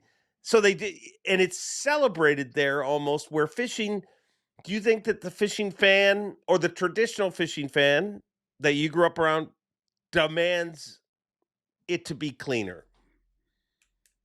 Like, for example, prime example, last tournament of the year on the Elite Series, one of the most talked about things in Earth was Robert G. fishing in an area. Chris Johnson moves into that area after 2 days. The age-old thing is that you should not move in on the leader. That's always has it's been. And I grew up with that. I respect that. I believe that. In that situation, you got a guy trying to win Angler of the Year. But it's also oddball when you look at other sports. Like, if you see any sport where a team says, you know what, they got 30 points, let's just let them win. Like, that doesn't exist, but it does in fishing. Like, you're not supposed to move in on a guy, but in every other sport that doesn't exist. That there's no, you know what I'm saying? Does it make sense? Mm-hmm.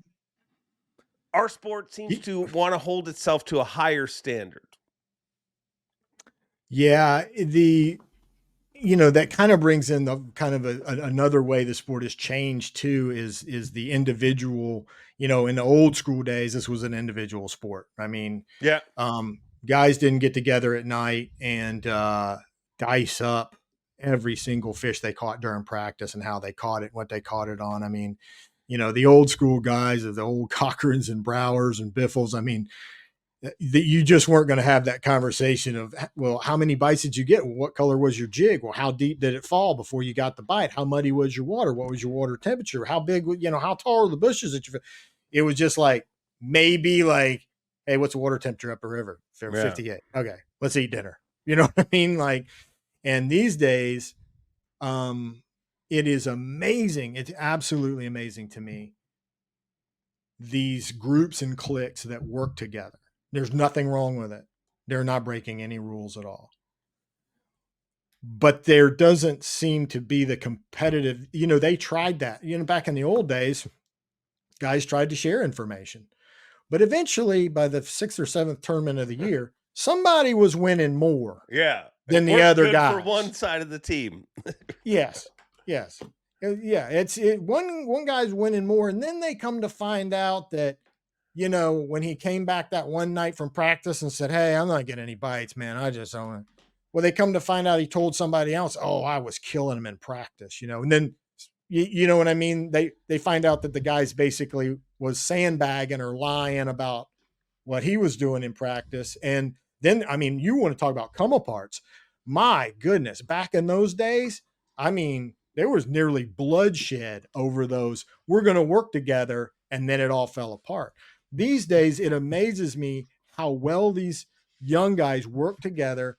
And one guy will win and win and win. And another guy in the group won't win nearly as much, but he'll still be part of the group, providing information, being a part of the, when I say information, I don't want to get at a turn here. I'm talking about the information you're allowed to share from practice during the tournament, amongst the guys. It just, there doesn't seem to be the principles of competition that used to be in the old school that were like envy, jealousy, resentment, like of somebody doing better, doesn't seem to exist in this younger generation. They're like, if one of their buddies wins, it's like they won. And I don't know if that's a derivative of college fishing, where I think it is. Where young anglers learn to fish as a team instead of as a solo guy. And you can, them all well. Guys like Greg Hackney and Jason Christie, man, they're more of those individual sport guys. They're more of those lone wolves. They're going to go do their thing, find their own fish. And it just will become increasingly hard for that strategy, that approach to work in the sport when you're working against 4 or 5 or 6 other young guys who were dissecting a lake in the first half a day of practice, and they all know what's going on. And I don't know how to control that either. It's a dynamic. You kind of brought up we're supposed to compete. We're supposed to all be competing against each other. But it's sort of like the old NASCAR teams. Hey, let's get 4 or 5 guys together, see if we can build our cars to draft off of each other. And it doesn't matter who wins. You just make sure you push one of our guys to the front and we all win. Avco not only makes incredible outdoor clothing, but they care about anglers with their 10% pledge. Avco and the Shed family donate at least 10% of the company's profits to conservation and making fishing better. Now back to the show. I do think, you talk about it in your book, but I do think a lot of that comes from collegiate fishing, because I think that we way underestimated it. And it honestly was the last few years where I had the aha moment, because everybody knows collegiate fishing grows fishing and all this, but I'm like, there's a reason that these anglers are coming out so good. It's because when you went to fish the opens, or you went to fish the invitationals or whatever in the past, nobody shared with you, very little. You were on your own. You were on your own, and you had to learn some tough lessons. Well, for the first time, and still, it's still that today. For if you're a 40-year-old guy that comes to fish, people are not giving you. But when you go to college and you're part of a team where you're from Florida and you're intentionally paired with a guy from Michigan, so he imparts all of that northern knowledge in you. You impart all that southern knowledge in him, West Coast knowledge, whatever. But they all learn, like when you watch the college teams learn, that's literally what is transcended onto the tours. Like, these collegiate teams And now you've got people who were actually on the same collegiate team and now they're working together. Right. So yeah, I Right. think a lot of it comes from that. And that's not to say that any of that is wrong, Dave. That's the No. thing about it. That's not us sitting up here going, that's not, it's absolutely within the rules. It's absolutely smart as it can be. I mean, you want to talk about being smart and fishing smart inside the rules. This is not being a bad boy. Like I'm going to brush up. This has nothing to do with against the rules. This has to do with working within the confines of the rules and sharing the more pressured fish get, you know this, everybody knows this, the more pressured they get, the more the tiniest nuance in your retrieve, in your color, in your depth makes all the difference in the world. And when you have a group of 4 guys out there and one of them gets the aha moment and he passes it to him and then he does it and then builds on top of it. Not only did I get him at the depth you said, I went to a, more of a pearl belly, and that really seemed to, and then by the time they get to the tournament, I mean, the 3 or 4 guys in that group, I mean, they're going to be in the top 15, 20 for sure. I mean, and like I said, this is not anything about that's bad. It's just smart. It's just efficient. It's smart. It's just strange. It's not, I will say this, it's not novel. I guess my point is that it's not like they came up with that. Yeah. Even before college fishing, guys tried to do that. And I'm telling you, because of the basic principles of competitiveship, it just never worked. I saw some of the greatest fishing friendships in bass fishing explode because they were going to try and work together and share information. And it just, when one guy started doing better or didn't really put all the pieces on the table that he should have, and the other guy found out about it, it was a bad deal. But they didn't commit to it like the young guys do today. Like you didn't see anglers rolling up to another angler during the tournament to say, you need to go check out spot 3 because I just blasted them there. Like I feel it's very similar also to the forward-facing sonar thing. Like for a little while, forward-facing sonar to a lot of people didn't seem as offensive. And what I mean by that is if you look at Jason Christie's classic win, he used forward-facing for half the day. Every morning he started with forward-facing, and then he fished the docks in the afternoon. But what has happened the last number of years, that was one of the last victories where it was kind of foot on the dock, foot on the boat, meaning, but now you've got a group of anglers that are like, I'm all in. I'm not going to do the docks. I'm not going to care about anything. I'm just going to scan for goblins, look for these floating blobs. And when that's working, if somebody commits to it 100%, it is almost impossible to beat them the other way. Does that make sense to you?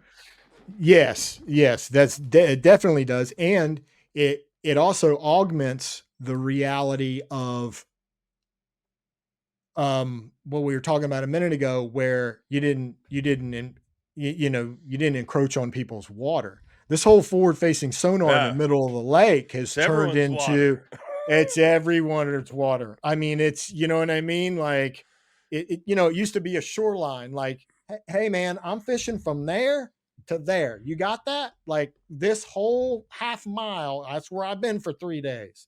But out there, when you're just, anybody can just pull up and throw their trolling motor down, and I mean, it's almost like it's gotten to the point now where they all go out there and do that, and then they can just fish each other, so to speak. Like, well, I got to be biting because I saw him catch one, and then I just saw him catch one, and like, of course, in the Bass Pro Tour, they can see it on Score Tracker. Yeah. On the elites, they can't. But if they're all out there in a big group, you can sort of fish the fish together and almost just know that, oh yeah, they're still biting here. I don't need to go anywhere. I just saw him catch one and him catch one. And it's weird how all of these things that we're talking about sort of feed off of or are related to each other in some way. The whole thing helps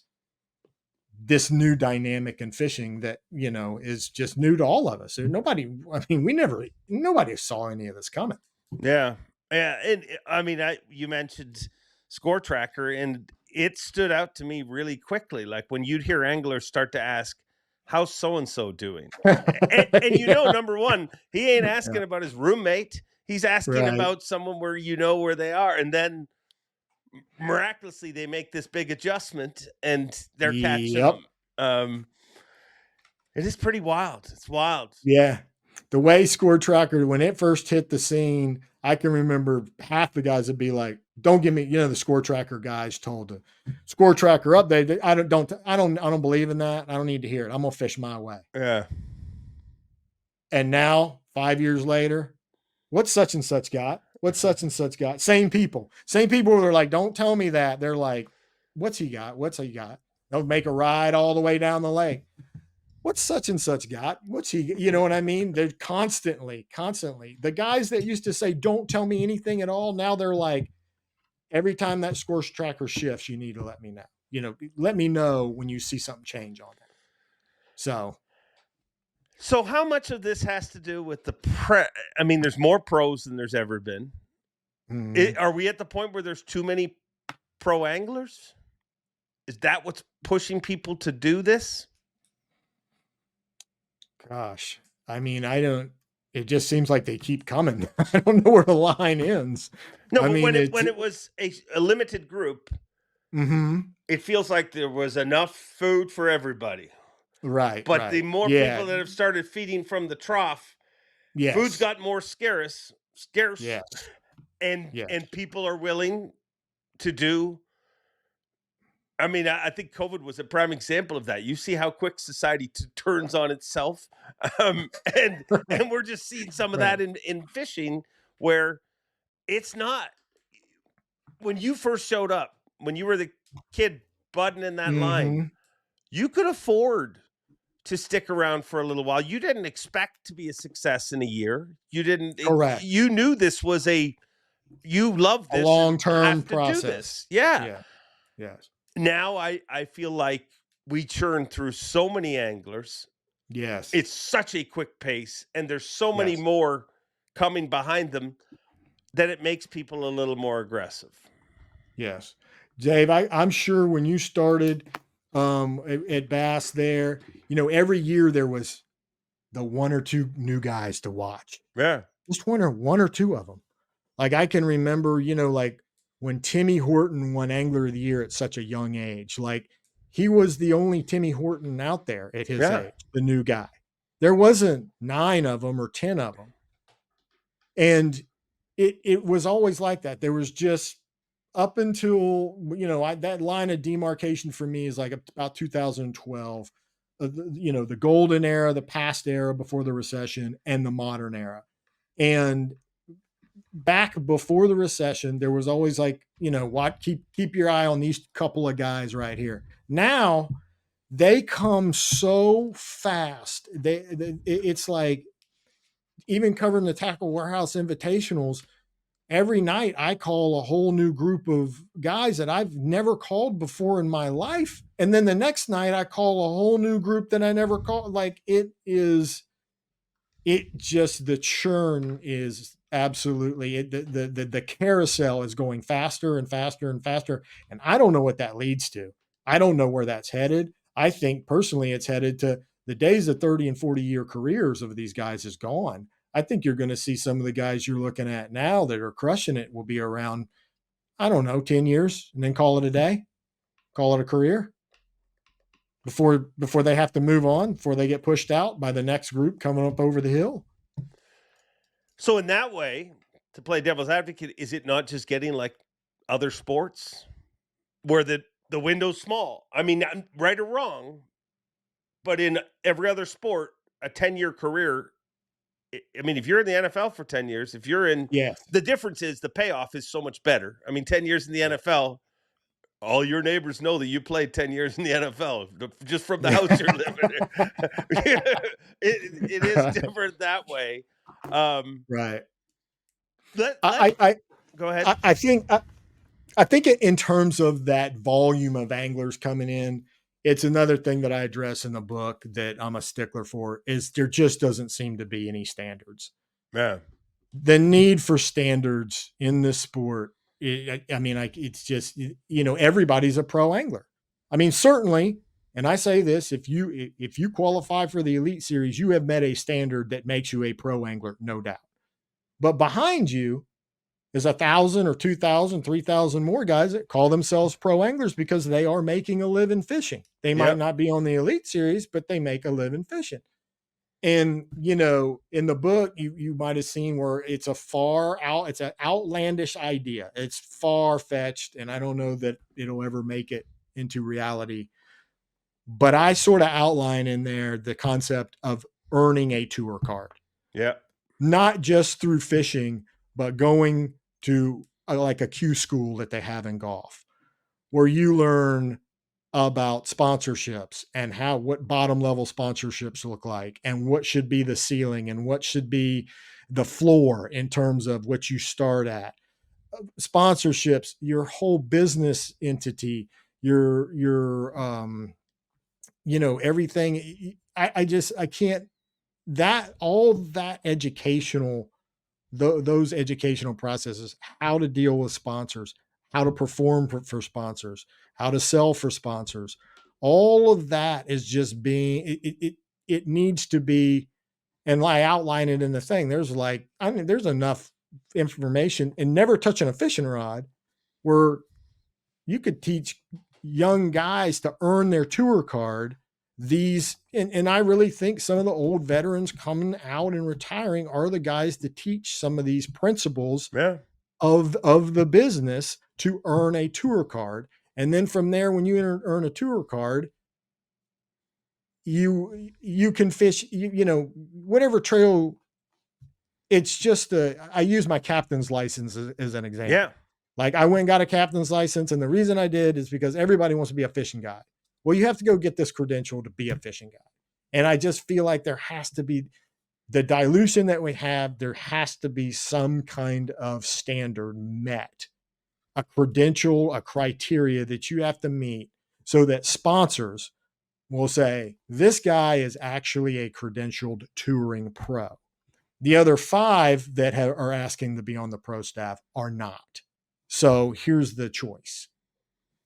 And I know, trust me, I know how outlandish that is. Why I saved it to the last of the book. Well, and I get where you come from on that when you talk about how hard it was to get that captain's license and how the whole way through it, you're like, why do I have to even do this? But it's the grind that makes, it's the truth about freaking life. If everybody's being honest, anything that is hard is what's rewarding. Like if it's super easy, it's not rewarding, it's not, or as rewarding,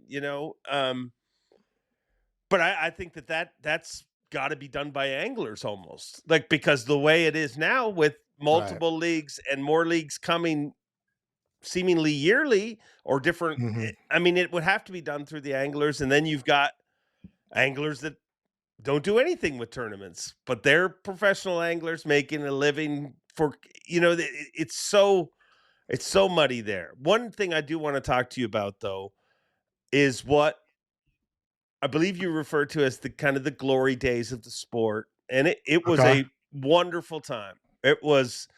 We had a time in history where the worldwide leader in sports was battling with a billionaire that was I remember by the leader in retail. And I always wonder, like, as amazing as that time was, and it really truly was. It was fishing was supposed to become the next NASCAR. ESPN was flooding money into it. Irwin Jacobs was flooding money into it. There was a year that they paid $1 million to the fantasy fishing winner, not to the actual angler, but to the fantasy fishing winner won $1 million. It was crazy, but it was crazy because of a few things. Walmart, people were buying shelf space by sponsoring the FLW, and ESPN was doing what it was doing. Some years you're losing $16 million. But do you feel like that was such an incredible time to be part of?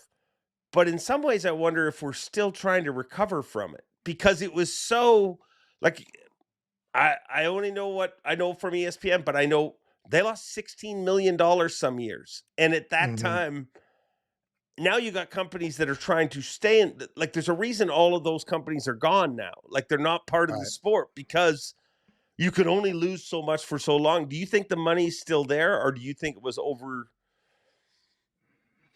No, it was, I do think it was, it was overbought. I mean, the recession, the definition of a recession is it's a correction. It's a massive correction in an economic system for stuff that's overvalued.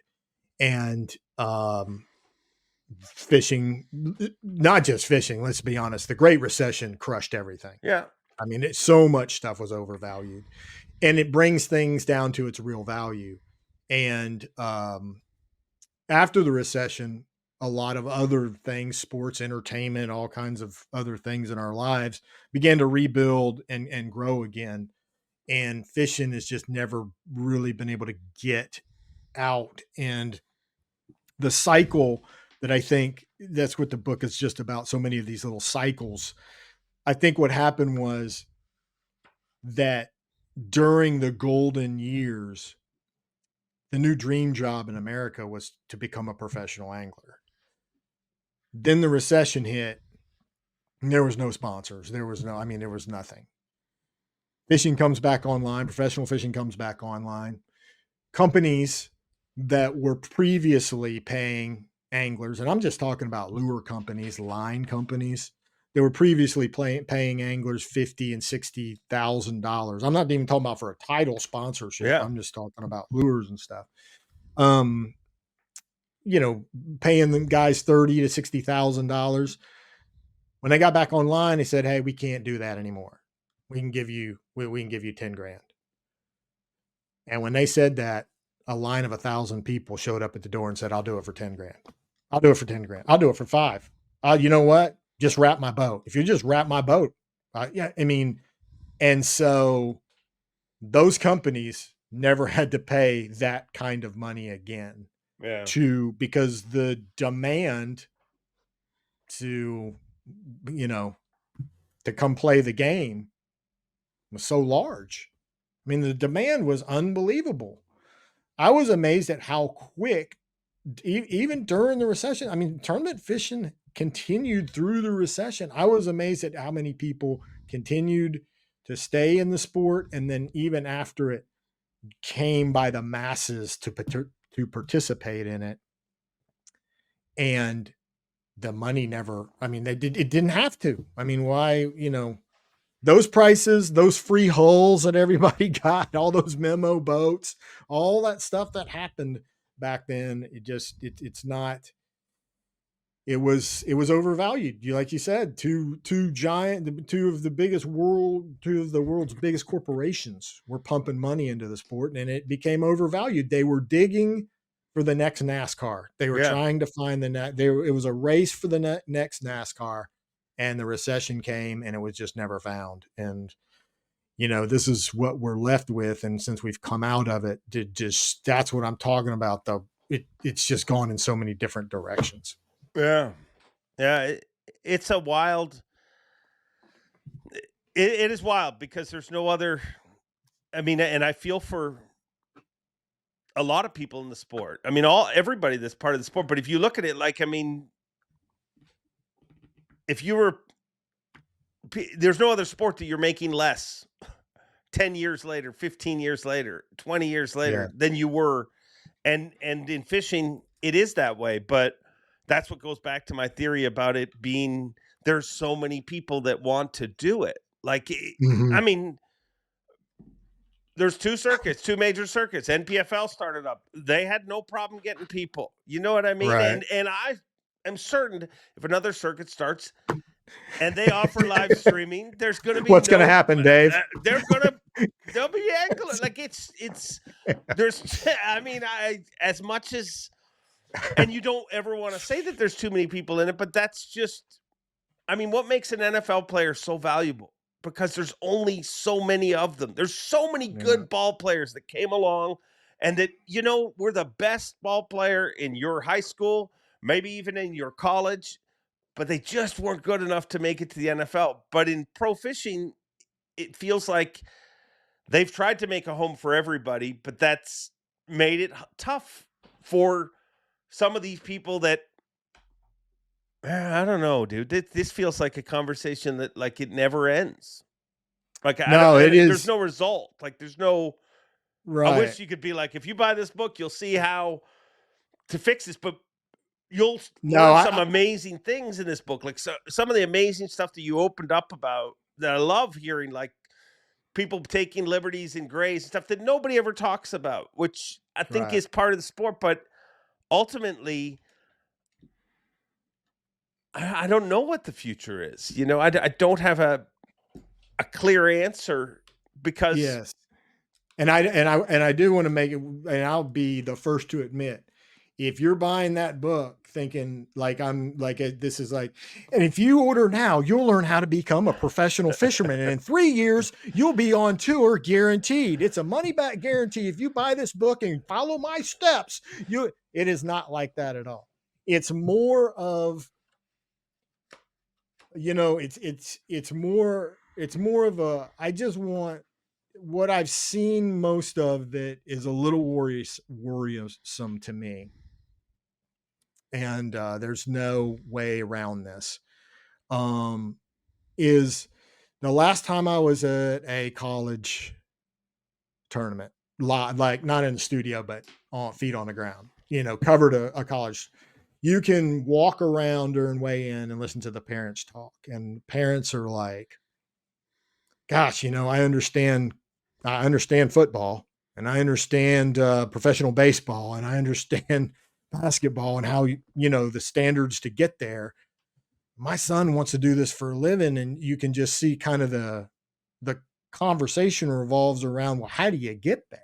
Like, how does it all work?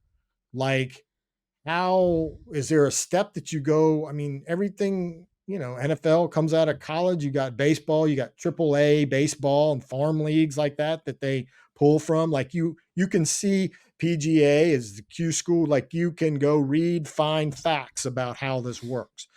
And it used to be, we in more of the older days, there was certainly more of a red man, Toyotas, same with the opens. And now I think the glory that's gotten in a lot of kids' eyes is seeing some of these younger guys that are in college 1 minute and on the elites the next minute. Like, and that just fuels the program even more. And, I think there needs to be a little bit of a warning sign. Like, it's like I told somebody, I'm not here to write the eulogy of professional bass fishing. Okay. But I do feel like I want to leave the next tenant of this apartment that I'm renting a little note that says, I've been here for 30 years. The apartment's fine. It's not going to crumble to the ground. You know what I mean? It's not going to fall over. It's dry. The roof doesn't leak. It's a great place. However, I have seen some roaches and rats and snakes in this place from time to time. Just letting you know what I mean? Like it's not the Taj Mahal. And increasingly, there used to be this thing. If a kid worked his way through the mid-levels, through the qualifying tours to the top tour, there was a sponsorship, sometimes a title sponsorship waiting on the other side of that. Yeah. And increasingly there's kids reaching that unbelievable goal of qualifying for elites, of qualifying for Bass Pro Tour. I mean, that's almost to try and describe the difficulty of that's impossible. To be that skilled to get to that point, and you get there and it's just not what it used to be. And I don't know where that resolves at, if that makes any sense. there's no $100,000 title sponsorship landing in your lap the minute you get there. There's no, I mean, you can cobble together a few deals and go at it. But it's just not, and I just don't, that, and it's changed, some of the announcements that Bass has made with the no entry fee and then the $10,000. I mean, the last payout structure that I saw on that looked a lot more doable or obtainable or feasible than where we had been headed. And so, but to get back to where we were when there were team deals like at FLW, where those team deals were just incredible. You got the use of a truck and use of a boat and in some cases comped entry fees, and the payouts were crazy. To think we're going back to those days, who knows? I mean, I would love to see it, man. I would love, because I'm going to tell you, like, I'll never forget. I've been to 2 tournaments that paid $1 million to the winner. And I was in the weigh-in tanks, and when Scott Suggs won, like in the back room before they weighed him in, and the same with when Michael Bennett won. And the intensity in that room, you can cut it with a knife. The look in those guys' eyes, we talk about life-changing money. That is beyond life, at that time in 2007 to win $1 million. And to think your ounces from that, there's a guy standing in line that's coming in second, and he's going to be 5 or 6 ounces short of $1 million in his lifetime. The feeling in that room is everything that I've lived for in the sport. Yeah. I love that moment. You love that moment too. You know exactly what that moment's like. When the stakes are that high, that's where our drama in this sport needs to come from. The drama that we got now is not really drama. It's just noise and static. Drama is a guy that has 5 minutes left in the tournament, and he's got a 6-pounder on that could win him $1 million. That's just, I mean, on a regular basis, like not, the intensity of that, all the intense moments of the sport that I can look back on, not just the $1 million guys. The first time when Davey Height won $250,000, gosh, I don't remember when that was. In the one that of was the first cup, right? The first Forest Wood Cup. Yep. It was. I don't know if it was called Forest Wood Cup back then, but it was. Gosh, it was on the Upper Mississippi, and he and Tommy Biffle battled for that first $250,000, and you would thought it was $1 million back then, because I mean, it basically was in today's. I mean, you look at think of the competitorship between a Davey Height and a Tommy Biffle, and they're going out, and I think back then they cut it. They started the weights over. Yeah. In the morning at takeoff, you can feel that in the air. I mean, they're good. One of those guys is going to win up $250,000, and the type of alpha A competitor personalities that they are, Dave, there's something in that circle that I just described that has always made me believe that bass fishing could be a much bigger sport in terms of viewership. Hey, I'm not saying NFL football, I'm not saying NASCAR, but certainly we could edge out cornhole or pickleball. I mean, come on. Like, you're talking about Tommy Biffle. Some pickleball.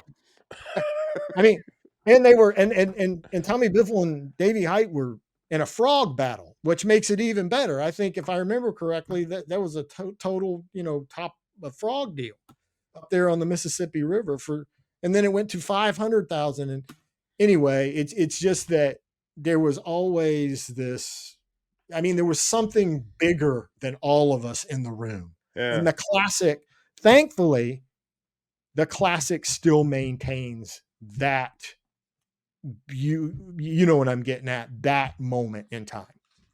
It still has that. There's something going on in this auditorium that's bigger than all of us. Yeah. And, Fortunately, the Bassmaster Classic has been able to withstand the test of time for 50 years to make that moment in time still something that chokes you a little bit, that gives you the chills. There's every time I watch it, it's that feeling is the same. Yeah. I just wish we had more of that feeling in the sport, and less of what we have now. But I wonder if it's also the noise though because I agree with you, the financial end of it makes it, but I feel like there was a time that I could tell you at the end of the season, everybody who won an FLW event, everybody who won a Bassmaster event, I could tell you all those winners. And I work in the sport now, and I can tell you MLF, which is the replacement for FLW nowadays, I can't tell you who won all of them. And I'm pretty sure a lot of people can't tell you who won all the elite. Like there's so many events and things are coming at you so quick that I think it becomes, you know what I mean? Like even a blur. Yeah, it is like it's like a win doesn't stand out as much as it once did. Oh, that's true. It's yeah. Back in the day, when guys won Bassmaster events in the Denny Brauer days, you were the king. Yeah. You were the king. You were number one in the world in bass fishing after you won an event until the next one. Now there's a next tournament every 15 minutes. And like you said, that's when this job got weird, is when I could not keep up anymore with who was winning where, who all the new talent was coming in, and all the technologies that were all coming in any given year so fast. And it just, that's that one book, the chapter in the book just talks about how it just all got going faster and faster and faster and faster in a way. What is it? Where are we? What are we doing? And it is, it's hard to, I wish I had solutions. We all wish we had solutions. I don't care which organization we work for. All of us in this sport, the Creston Radisson guy that I describe in that first chapter, would all love to see that feeling of this sport come back, that intensity, that build up to the last day where things are just, you can't take your eyes off of it and you can't breathe and you're just a fan. You're not even a family member or the guy doing it. That feeling used to be so palpable, even in a regular season event. Yeah. And now it's just like, man, let me get on the interweb on Monday and see how many new winners we have for the week. And that's, I say that in such a bad way. That's not to take. The thing that bothers me about it is it sounds like I'm taking away from a guy who won a tournament, who poured all his heart, effort, soul, and everything into it. And it just didn't mean anything. I know it meant a lot to him. It just is, the sport as a whole doesn't gather around and celebrate that individual as the guy until the next tournament, which is, in the old days, was a whole month later. Yeah. I don't know, man. I would love for that to come back. I dream at night. I try and think of ways to make that intensity come back, but I don't know. And it kind of goes back to where we started. Maybe that intensity exists for the young guys, every tournament they go to. Maybe they feel that same intensity for every tournament that happens, but it just doesn't seem that the feel is there as a whole, from a holistic standpoint. Yeah, and what makes it worse is if you win a tournament and somebody just happens to do something wrong in that tournament, you may not even be the topic. There's times where people have won tournaments and all anybody wants to talk about is, but did you see what so-and-so did? Like, it is just and I still also go back to I mentioned this to you before we recorded. There's a specialness. Christmas is special because it happens once a year. And I think there was a specialness at that time because it was so limited. Like I remember when FLW and the McInnes group started flying helicopters at FLW events and everything, but you were still just seeing this little glimpse of it. And now we see so much of it. Like you see the anglers before they launch their boat, they're going to talk to you on their social media, on the league's social media. Then they're going to be covered all day long. Then there's going to be post things, and there's so much coming at you. It's what I think. Some of it is the world's just getting that way, but I think that, I mean, I agree with a lot of what you say in your book. I mean, it is definitely a different sport, an evolving sport, a changing sport, and I don't think it's in jeopardy of going away. But I feel like some of the stuff that, like, I mean, I think it's foolish when people say it's going away. Like, there's more young people doing it today than ever. Me, Zona, anybody that works in this industry that's our age, we were weirdos. When we first, the reason that Rick Clun responded to your letter, let's be honest, he wasn't getting a lot of letters from 20-year-olds that were that into it. So it was an anomaly, you know what I mean? Where he's like, oh, let's respond to this guy, that's such a cherished, like when you were showing me that letter, I thought about that. And I'm like, today I respond to lots of people's things. I know anglers that respond to lots of people's things, but it's an email that disappears. It's a message. Like that whole process of you still having that letter, if that happened today, you wouldn't have that letter this many years later because that's correct. It's a direct message. It's whatever, but there's more young people doing it than ever. Yeah. I don't know if this podcast started or ended, but we've gone around a lot of circles. But I will tell you this. I'll tell you this. And this isn't to end things, but I will tell you this as a huge compliment because my wife literally, you called me, asked you were going to send me this book, and I said I already ordered it. That's how quick I ordered it. And my wife, and if you look at it, it's all tattered up and it's been read. And my wife literally said to me the other day, she said, well, what is in that book? Because she has not seen me read a book in a very, very long time.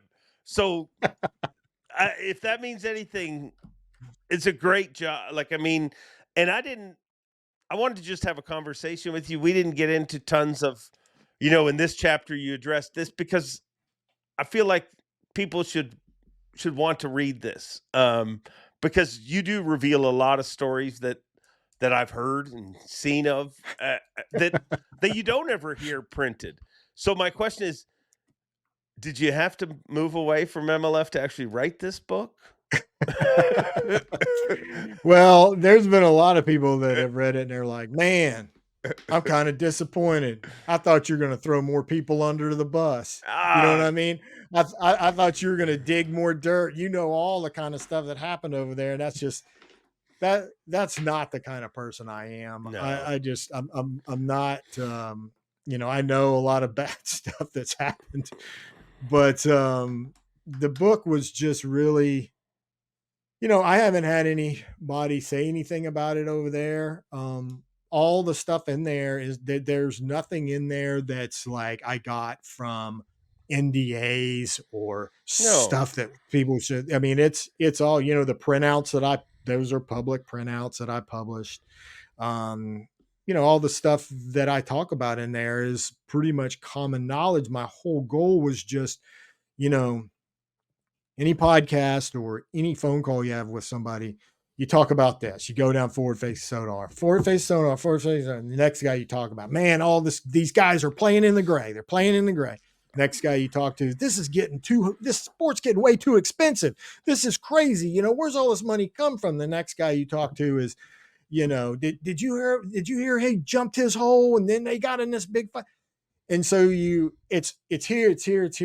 And I just sort of wanted to bring it all together and show the reader sort of how it's all connected, because all of that's connected in a real strange way. All those different facets of the sport are all connected together in a way. And one sort of feeds the other feeds the other. And I just wanted to provide, especially the parents of high school. You and I know this stuff backwards and forwards. Pros that read this thing, I've had a couple of them tell me, dude, this is like the Cliff Note version of our phone calls for the last 20 years. It's really for the person who that knows what tournament fishing is interested in it to some degree, whether their child's interested in it or they're interested in it, or they want to know, to give them a peek sort of behind the curtain of what the bigger picture looks like. Do I wish I could have brought some more solutions? Absolutely. I would have done anything. The book got held up for 2 or 3 months at the end because I kept trying to wait for or see a solution coming, and it just didn't come. And I knew, like, I got to button this thing up. I got to button it up and put it out, because otherwise I could wait here forever for the happy ending that's going to be like, hey, we're all going to get back together and the sport's going to be great. So, and I do want to, I have no problem saying this book is not going to offer any big time solutions for any of these problems. And like I said earlier, it's not going to, there's some stuff in there that if you read it, if you're looking at becoming a pro angler, that to be aware of. I think the chapter, like the career cycles of the cycles you go through as a professional angler, I've had a lot of comments about those. Those were dead on, and not to be alarmed when you move from one cycle to the one segment to the next, stuff like that. But it was a labor of love. It's been my really my heart and soul ever since I wrote the letter to Rick 30 years ago. The whole sport I have no regrets about it. I just, as some other anglers have said to me recently, especially ones reaching the end of their career, I wish I could have left it in a better place. I wish the sport had been in a better place when I stepped out. It just is not where I thought it would be, And I know that feeling. I mean, I know the feeling of, I said this the other day too, when kids and young people come up, that's what I want to do. I want to do what you do. How do you get there? How do you do it? And you used to be able to tell them, well, getting some red bands, getting the Bass Federation, getting the Bass Club, do this. And now guys just kind of go, I don't know. I don't really know, and they feel bad about it. I mean, they can tell them, hey, you get in college fishing. Well, in order to get in college fishing, you got to go to college. I mean, it's just the best. I will say this, and this part's not in the book, but I do know this from 30 years of doing it. For anybody that thinks that this is something they want to get into, if you're going to do this sport for a living, the subject of wealth is it's subjective in itself. I think it's pretty obvious that in the last 5 to 10 years, there's been a lot more wealth that has showed up in the sport. Mm-hmm. And people say, now it's a rich man's game. You got to have you got to have all this super financial support. The support that you really must have if you want to do this sport for a living is the moral support, the support of family and friends from a belief standpoint that you can do this, that they believe in you 100%, that whether it's a mom, a dad, your whole family, an uncle, if you do not have people that believe in you 100% to do this for a living, it is going to be a very, very tough road. If you have that kind of support with people that believe in you whole hog, there are still examples. You can take a John Cox. People believed in him. They believed, and I can't speak for John's financial status, but I was around him a lot when he first started. There wasn't much there. Yeah. And so there's still that. But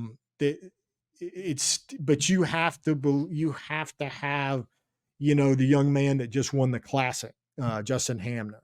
Yeah. I don't know him very well. I've actually never spoken to him, but like I said, I watch every classic all the way through. I always will. And when he won, there's always that moment. And I feel like I can't speak, like, I just don't know. I can't look at anybody's bank account, but I think he had support of people that really believed in him. You got to have that. If you don't have that, I think you might be in trouble trying to go down this road, because it gets really lonely and really desolate fast. Yeah. If you don't have people that are behind you telling you, we believe in you, you can do this. So that's when you talk about, it's not going to fall apart. No, it's not going to fall apart, because there's too many Creston Radissons out there. I mean, Creston Radisson, there's lots of them out there, and there's lots of them, still coming. But for real, it's something you don't want to go alone out on a limb and try and do that, because it can get to a bad place really fast.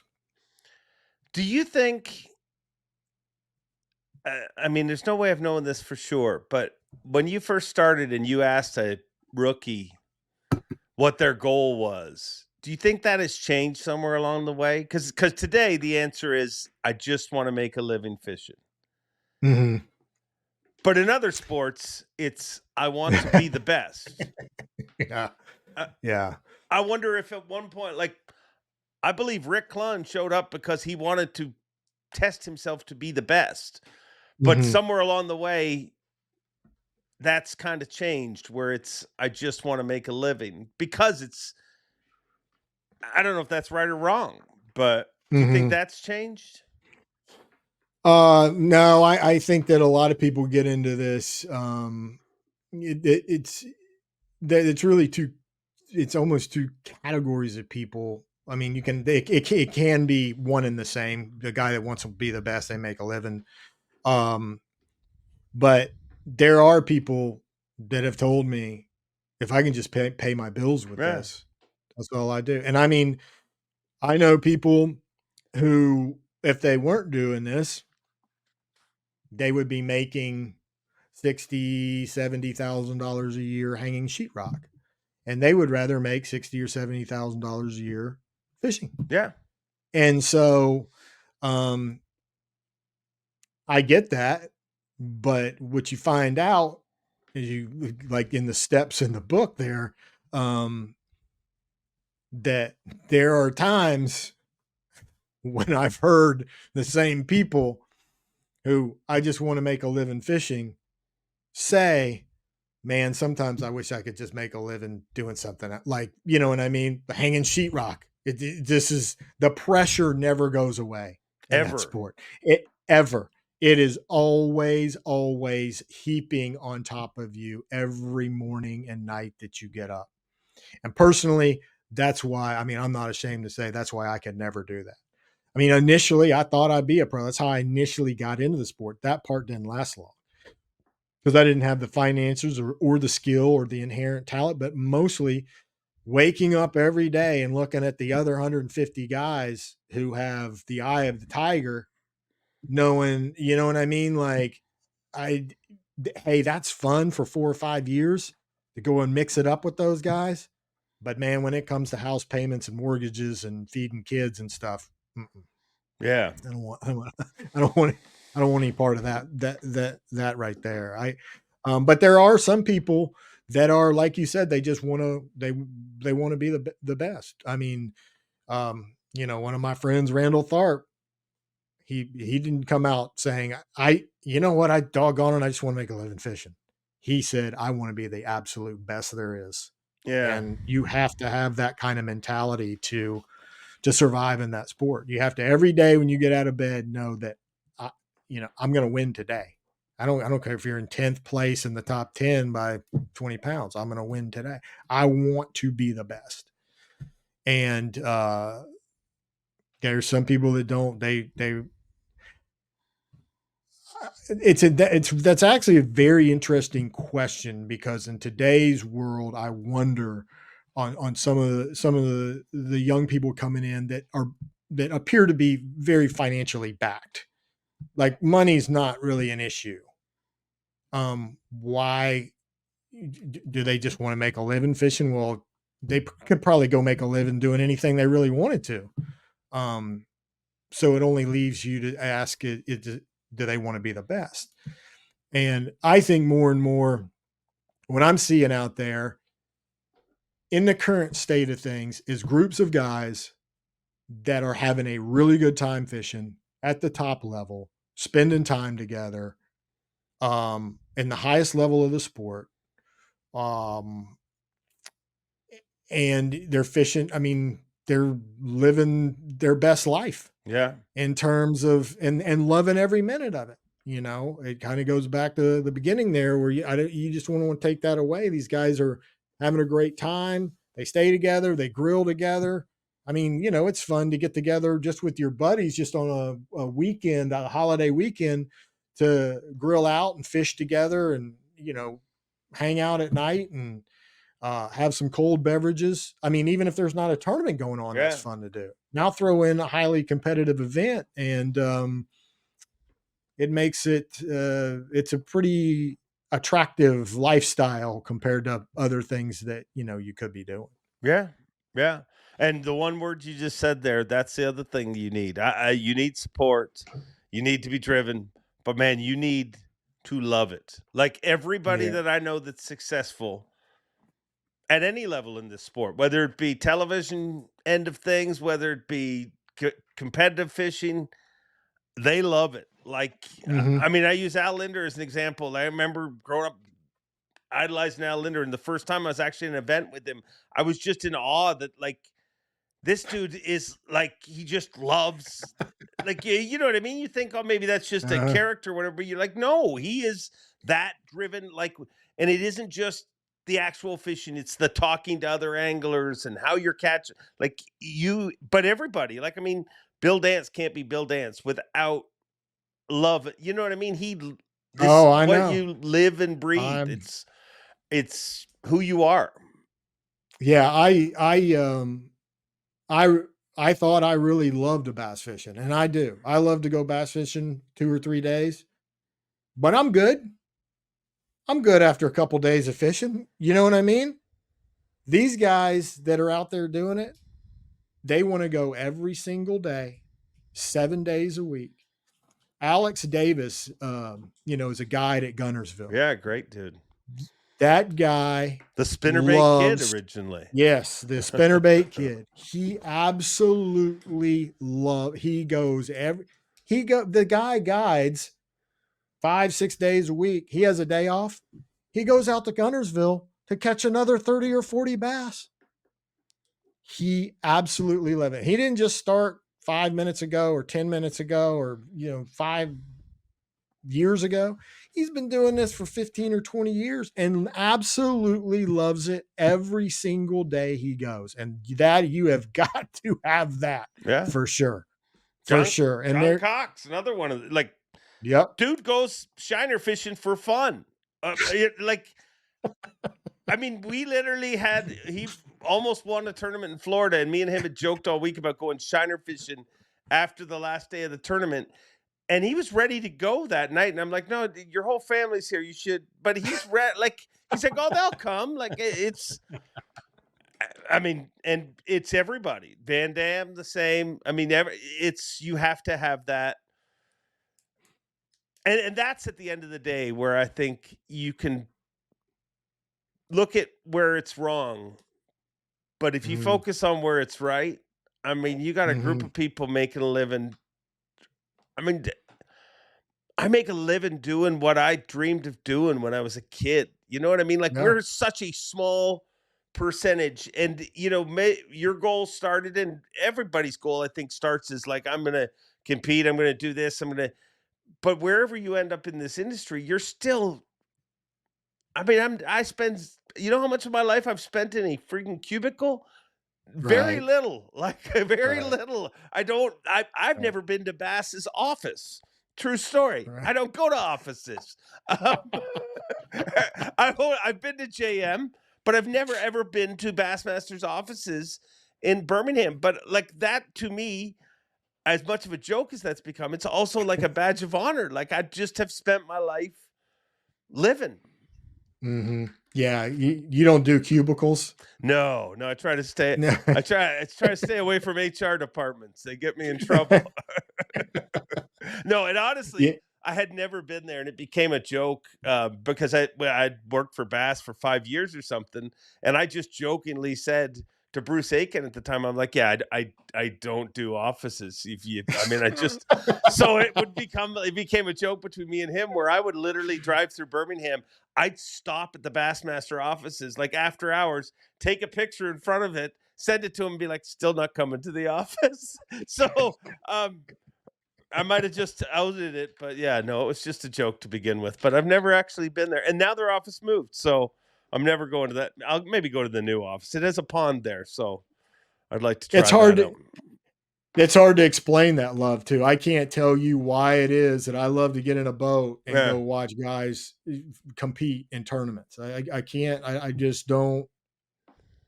To report on them and to sort of have the front lines of the action there. I've just always loved that. I've loved all the developments that have come out of the sport. It never, it never stops. I mean, there's going to be more developments and more, every year. I can remember literally every year, sort of before forward facing sonar, there was always the new, everything started in Florida. Yeah. And usually, I know FLW always started Okeechobee, and usually Bass made their way down south somewhere. But it was always what would be the new hot lure. Is it, the horny toad would come out, and by God, everybody's got to have. And it's like it was so strange because whatever worked in the first couple of events that year would somehow find its way all the way up through the country for the rest of the year because it was something that fish had not ever really seen. Yeah. So then, the next year would be the skinny dipper comes out. Oh, everybody's got to have a skinny dipper. You know what I mean? And to see the excitement around that is, I don't know, you just can't explain it to anybody. Yeah. And the first time you get your hands on a skinny dipper and throw it out there and one crushes it, and you get to spend your 3 special days throwing it somewhere no one has thrown it yet with this new lure. It's like it's like magic, you know what I mean? Yeah. And the thing I've always loved the most about the sport, and probably might be the topic of another book, is I love it when guys get in the zone.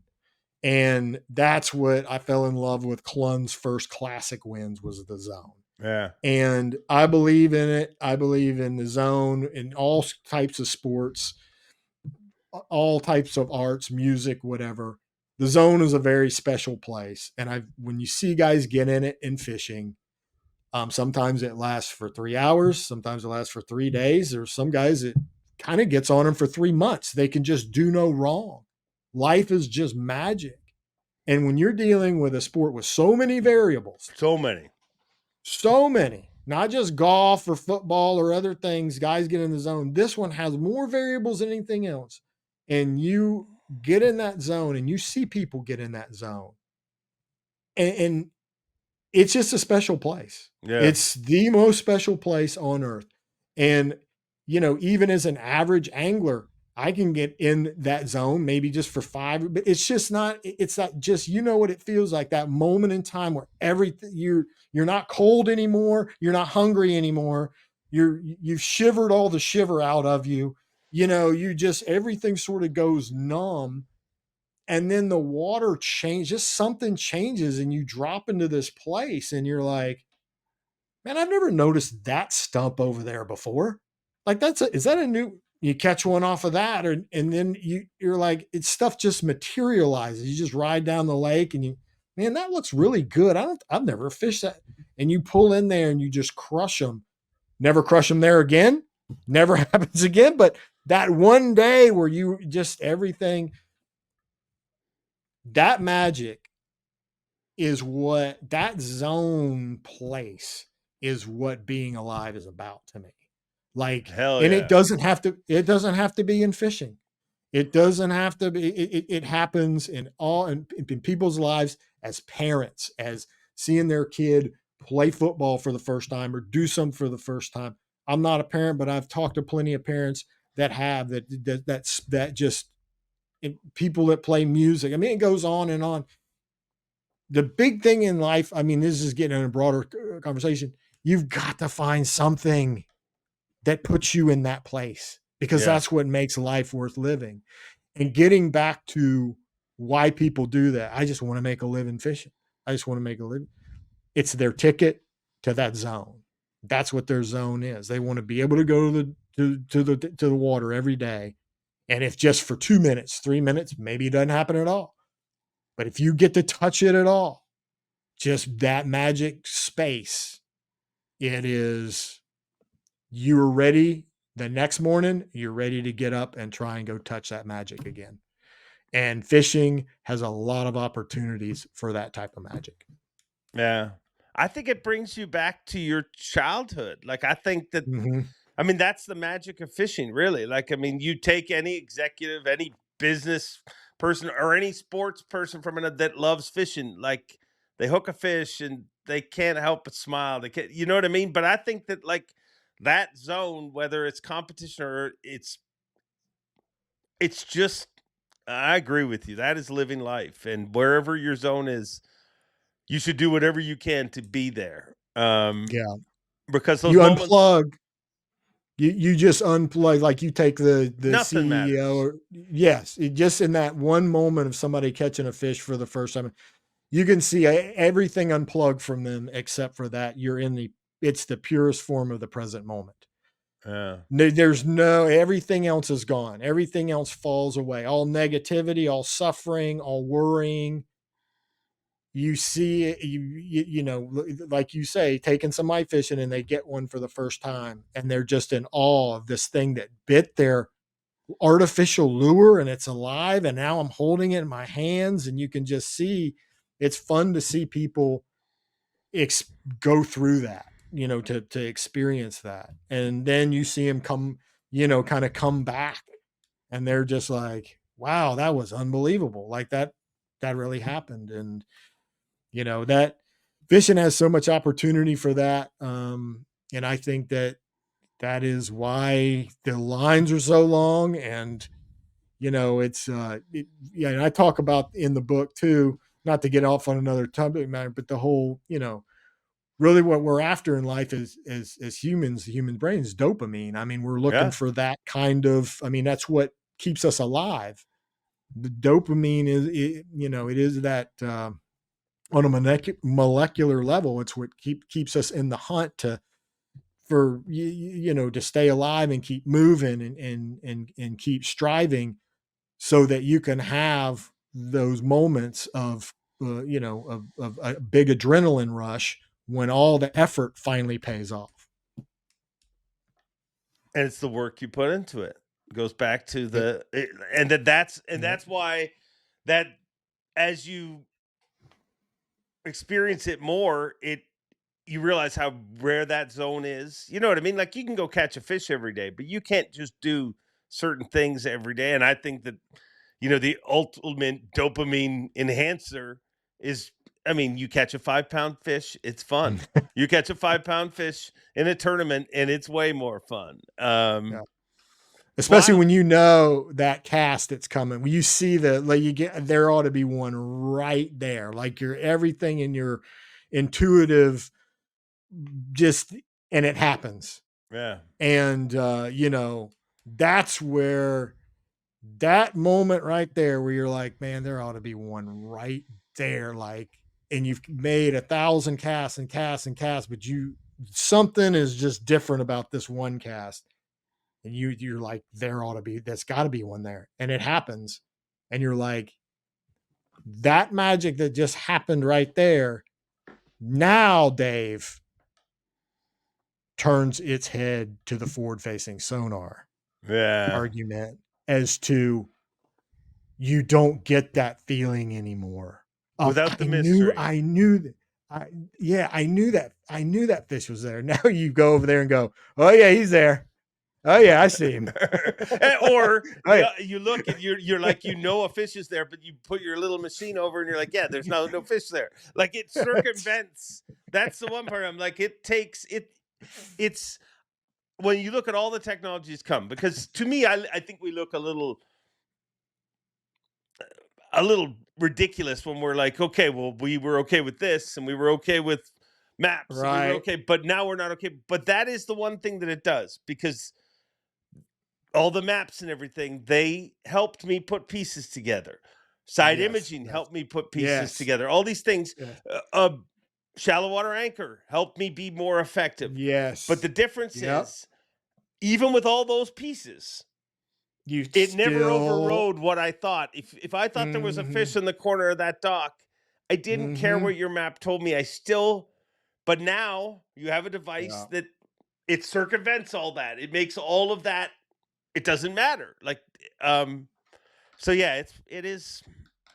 That's an argument that'll never end. And it bothers me that it's an argument, because I get where competitors, they can argue about it to me, but I'm like, for people to like, I hate the whole, like, you caught that fish scope and it's not worth as much as a fish. Like, you're right.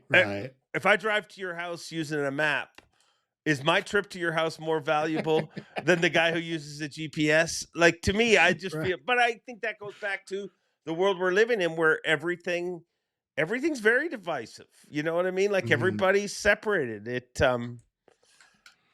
The book was therapy for you, but I think this conversation's been therapy for me. It's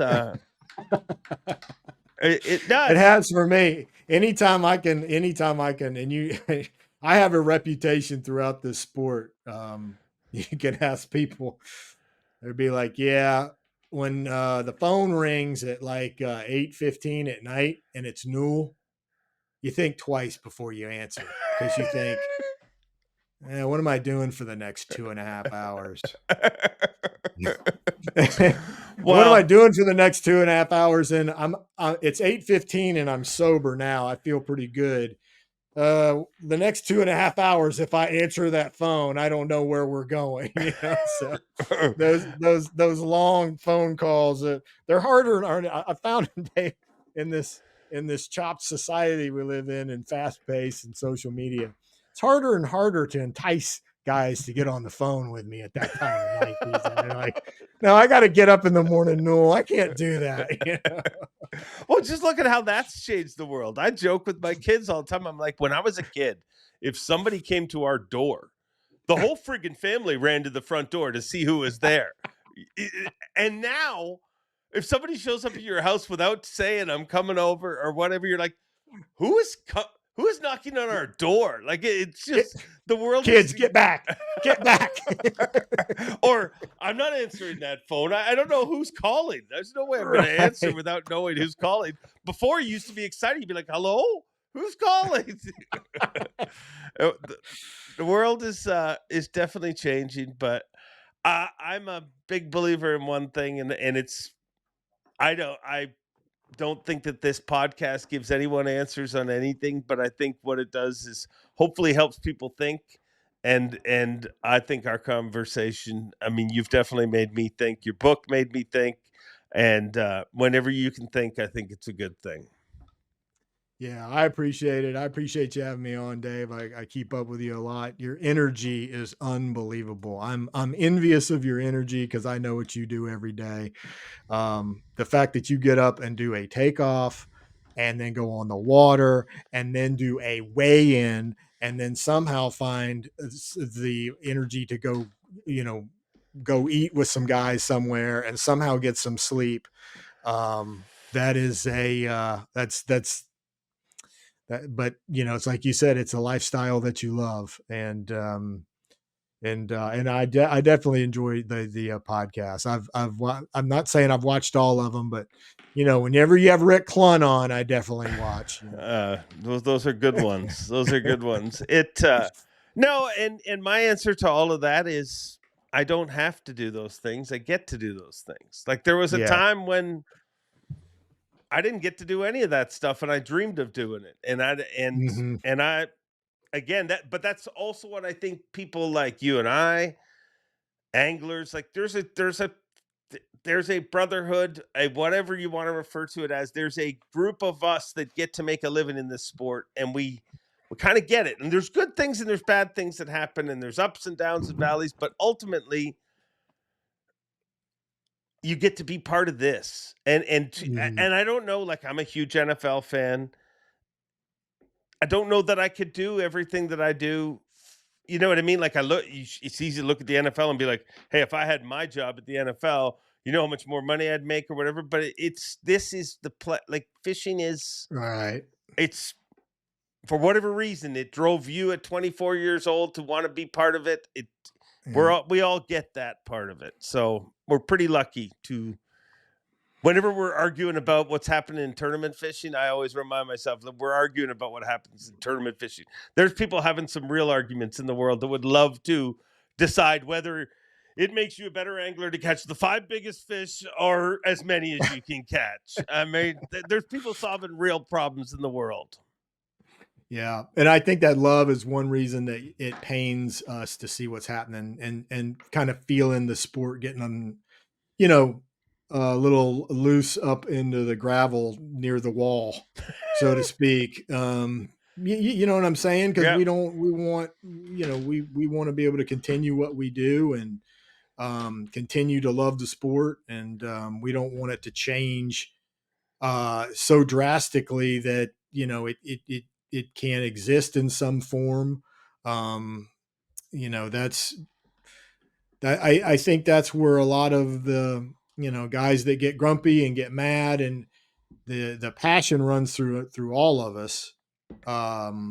And sometimes it becomes pretty passionate about because at the end of the day, some of these guys are talking about the foundations of the sport. And if we lose too many foundations, if we lose too many pillars, if we lose the bedrock of this sport and it crumbles, um, I just it's not a reality that I particularly care to think about. I hear you. Well, the book is Egos, Logos, and Fishing Prose. Check it out. It's a must read. If you ask me, there's certain books that have come along in fishing that you have to have in your bookcase. And dude, again, I have not I have not spent the time to read. Like I scan magazine articles. I don't read, but when I first picked it up, I read the first 11 chapters and didn't put it down. And that you have Wow. no idea how much of it. Now it took me like 3 weeks of holidays and stuff to pick it up again, but I kept wanting. But the reason it took me so Right. long was because I was like, I want to read it. Like I want to sit down and Not be distracted. Yeah, yeah. yeah. So very That's good really job. awesome. Very good I job. I I appreciate hearing that. The first 11 chapters in today's age after cell phone, just it's been quite a journey to hear people talk about actually reading again and the focus that it takes to read, like it, to really understand something. You can't just get something in 20 seconds. To read it like that. But I certainly do appreciate you having me on, Dave. And you and I don't get to talk very much, but we need to speak some more sometime. Yeah. Maybe I'll ring you up on one of those 8:15 phone calls sometime. And maybe I'll answer. Thanks, dude. Yes, sir. Thank you, Dave. Thank you, Rob Newell. To everybody listening, get yourself a copy of Egos, Logos, and Fishing Prose. I will put the link in description down below where you can get it. Thank you, Justin Hamner. Thank you, Rob Newell, for a great show. It has reached the time that, well, my Benadryl is wearing off. So I'm going to leave now, but have a good week. Enjoy being, and as always, hey, Bob Cobb, why don't you take it away? Thanks for watching. Please like, comment, and subscribe because Bob Cobb of the Bassmasters told you to. You